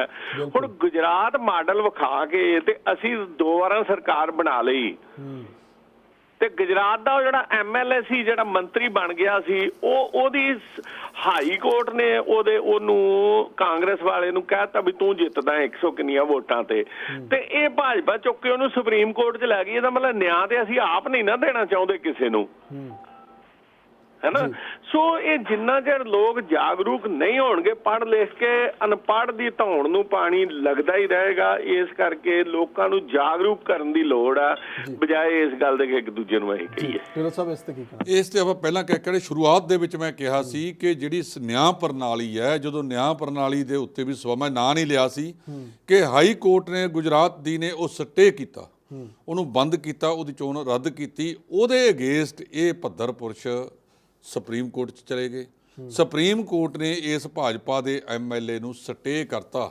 ਇਸ ਤਰ੍ਹਾਂ ਦੀਆਂ ਹੋਰ ਵੀ ਬਹੁਤ ਤੁਰੀਆਂ ਫਿਰਦੀਆਂ ਨੇ। ਇਹੀ ਤਾਂ ਮੈਂ ਗੱਲ ਕਹਿ ਕੇ ਹਟਿਆ ਕਿ ਜਦੋਂ ਨਿਆਂ ਪ੍ਰਣਾਲੀ ਵੀ ਜਿਹੜੀ ਆ ਉਹ ਸਵਾਲਾਂ ਦੇ ਘੇਰੇ ਦੇ ਵਿੱਚ ਆ ਜਾਵੇ ਤਾਂ ਨਿਆਂ ਲਈ ਲੋਕ ਜਾਣ ਕਿੱਥੇ। ਬਿਲਕੁਲ ਗੁਜਰਾਤ ਦੀ ਗੱਲ ਭਾਈ ਸਾਹਿਬ ਹੋਰਾਂ ਨੇ ਕੀਤੀ ਹੈ ਕਿ ਉੱਥੇ ਬੰਦੀ ਹੈ, ਬੰਦੀ ਦੇ ਬਾਵਜੂਦ ਸਾਰਾ ਕੁਝ ਹੋਮ ਡਿਲੀਵਰੀ ਮਿਲਦਾ ਹੈਗਾ। ਜਿਹੜਾ ਪੰਜਾਬ ਦੇ ਵਿੱਚ ਢੰਗ ਵਰਤੇ ਜਾ ਰਹੇ ਨੇ ਉਹ ਹਰਿਆਣੇ 'ਚ ਵੀ ਉਹੀ ਨੇ, ਦੂਜੇ ਥਾਵਾਂ ਤੇ ਵੀ ਉਹੀ ਨੇ। ਤੁਸੀਂ ਹੈਰਾਨ ਹੋਵੋਗੇ, ਹਰਿਆਣਾ ਸੂਬਾ ਪੰਜਾਬ ਦੇ ਵਿੱਚੋਂ ਨਿਕਲਿਆ ਹੈ।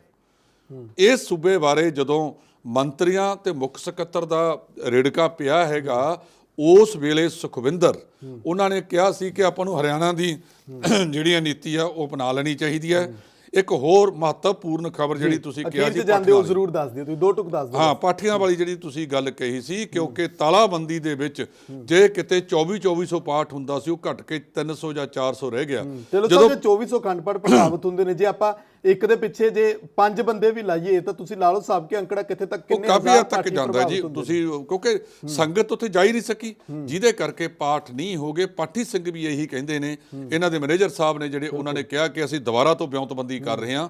ਉਹਨਾਂ ਨੇ ਇਹ ਗੱਲ ਕਹੀ ਹੈ ਕਿ ਸਾਨੂੰ ਪੇਸ਼ਗੀ ਤੌਰ ਦੇ ਉੱਤੇ ਕੁਝ ਨਾ ਕੁਝ ਪੈਸੇ ਦੇ ਦਿੱਤੇ ਜਾਣ। ਬਾਅਦ ਦੇ ਵਿੱਚ ਬੋਲਣਾ ਪਿਆ ਨਾ, ਸ਼੍ਰੋਮਣੀ ਕਮੇਟੀ ਵੱਡੇ ਦਾਅਵੇ ਕਰਦੀ ਰਹੀ, ਬੋਲਣਾ ਪਿਆ। ਬਾਅਦ ਦੇ ਵਿੱਚ ਉਹ ਕਹਿੰਦੇ ਆ ਵੀ ਜਦੋਂ ਤੁਸੀਂ ਸਾਨੂੰ ਭੇਟਾ ਦਿਓਗੇ ਉਹਦੇ ਵਿੱਚੋਂ ਭਾਵੇਂ ਸਾਡੀ ਕੱਟ ਲਿਓ, ਪਰ ਕਿਉਂਕਿ ਅਖੰਡ ਪਾਠ ਸੰਗਤਾਂ ਨੇ ਕਰਾਉਣੇ ਨੇ, ਸੰਗਤਾਂ ਦੇ ਨਾ ਜਾਣ ਕਾਰਨ ਜਿਹੜੇ ਅਖੰਡ ਪਾਠ ਉੱਥੇ ਪ੍ਰਭਾਵਿਤ ਹੋਏ ਨੇ। ਹੁਣ ਤੁਸੀਂ ਦੇਖਿਓ ਕਿੱਡੀਆਂ ਲਾਈਨਾਂ ਲੱਗਣਗੀਆਂ ਇਹ ਅਖੰਡ ਪਾਠ ਕਰਾਉਣ ਵਾਸਤੇ, ਪਰ ਜਿਹੜਾ ਦੋਸ਼ ਲੱਗਦਾ ਕਿ ਇੱਕ ਪਰਿਵਾਰ ਨੂੰ ਕੋਈ ਸਮਾਂ ਨਹੀਂ, ਉਹਨਾਂ ਨੇ ਜਦੋਂ ਮਰਜ਼ੀ ਜਾਣ ਤੇ ਅਖੰਡ ਪਾਠ ਕਰਵਾ ਸਕਦੇ। ਬਿਲਕੁਲ। ਹੁਣ ਇਹ ਵੀ ਹੈ ਕਿ ਜਿਹੜੇ ਅਖੰਡ ਪਾਠਾਂ ਨੂੰ ਲੈ ਕੇ ਜਿਹੜੇ ਸਵਾਲ ਕਰਦੇ ਨੇ, ਟਿੱਪਣੀਆਂ ਕਰਦੇ ਨੇ, ਉਹਨਾਂ ਨੂੰ ਬੋਲਣ ਦਾ ਮੌਕਾ ਮਿਲ ਜਾਣਾ ਕਿ ਹੁਣ ਦੇਖੋ ਹੁਣ ਕਿੱਥੇ ਜਾ ਰਹੇ ਹੈ, ਹੁਣ ਕਿਉਂ ਨਹੀਂ ਸ਼੍ਰੋਮਣੀ ਕਮੇਟੀ ਇਹਨਾਂ ਨੂੰ ਸੰਭਾਲਦੀ।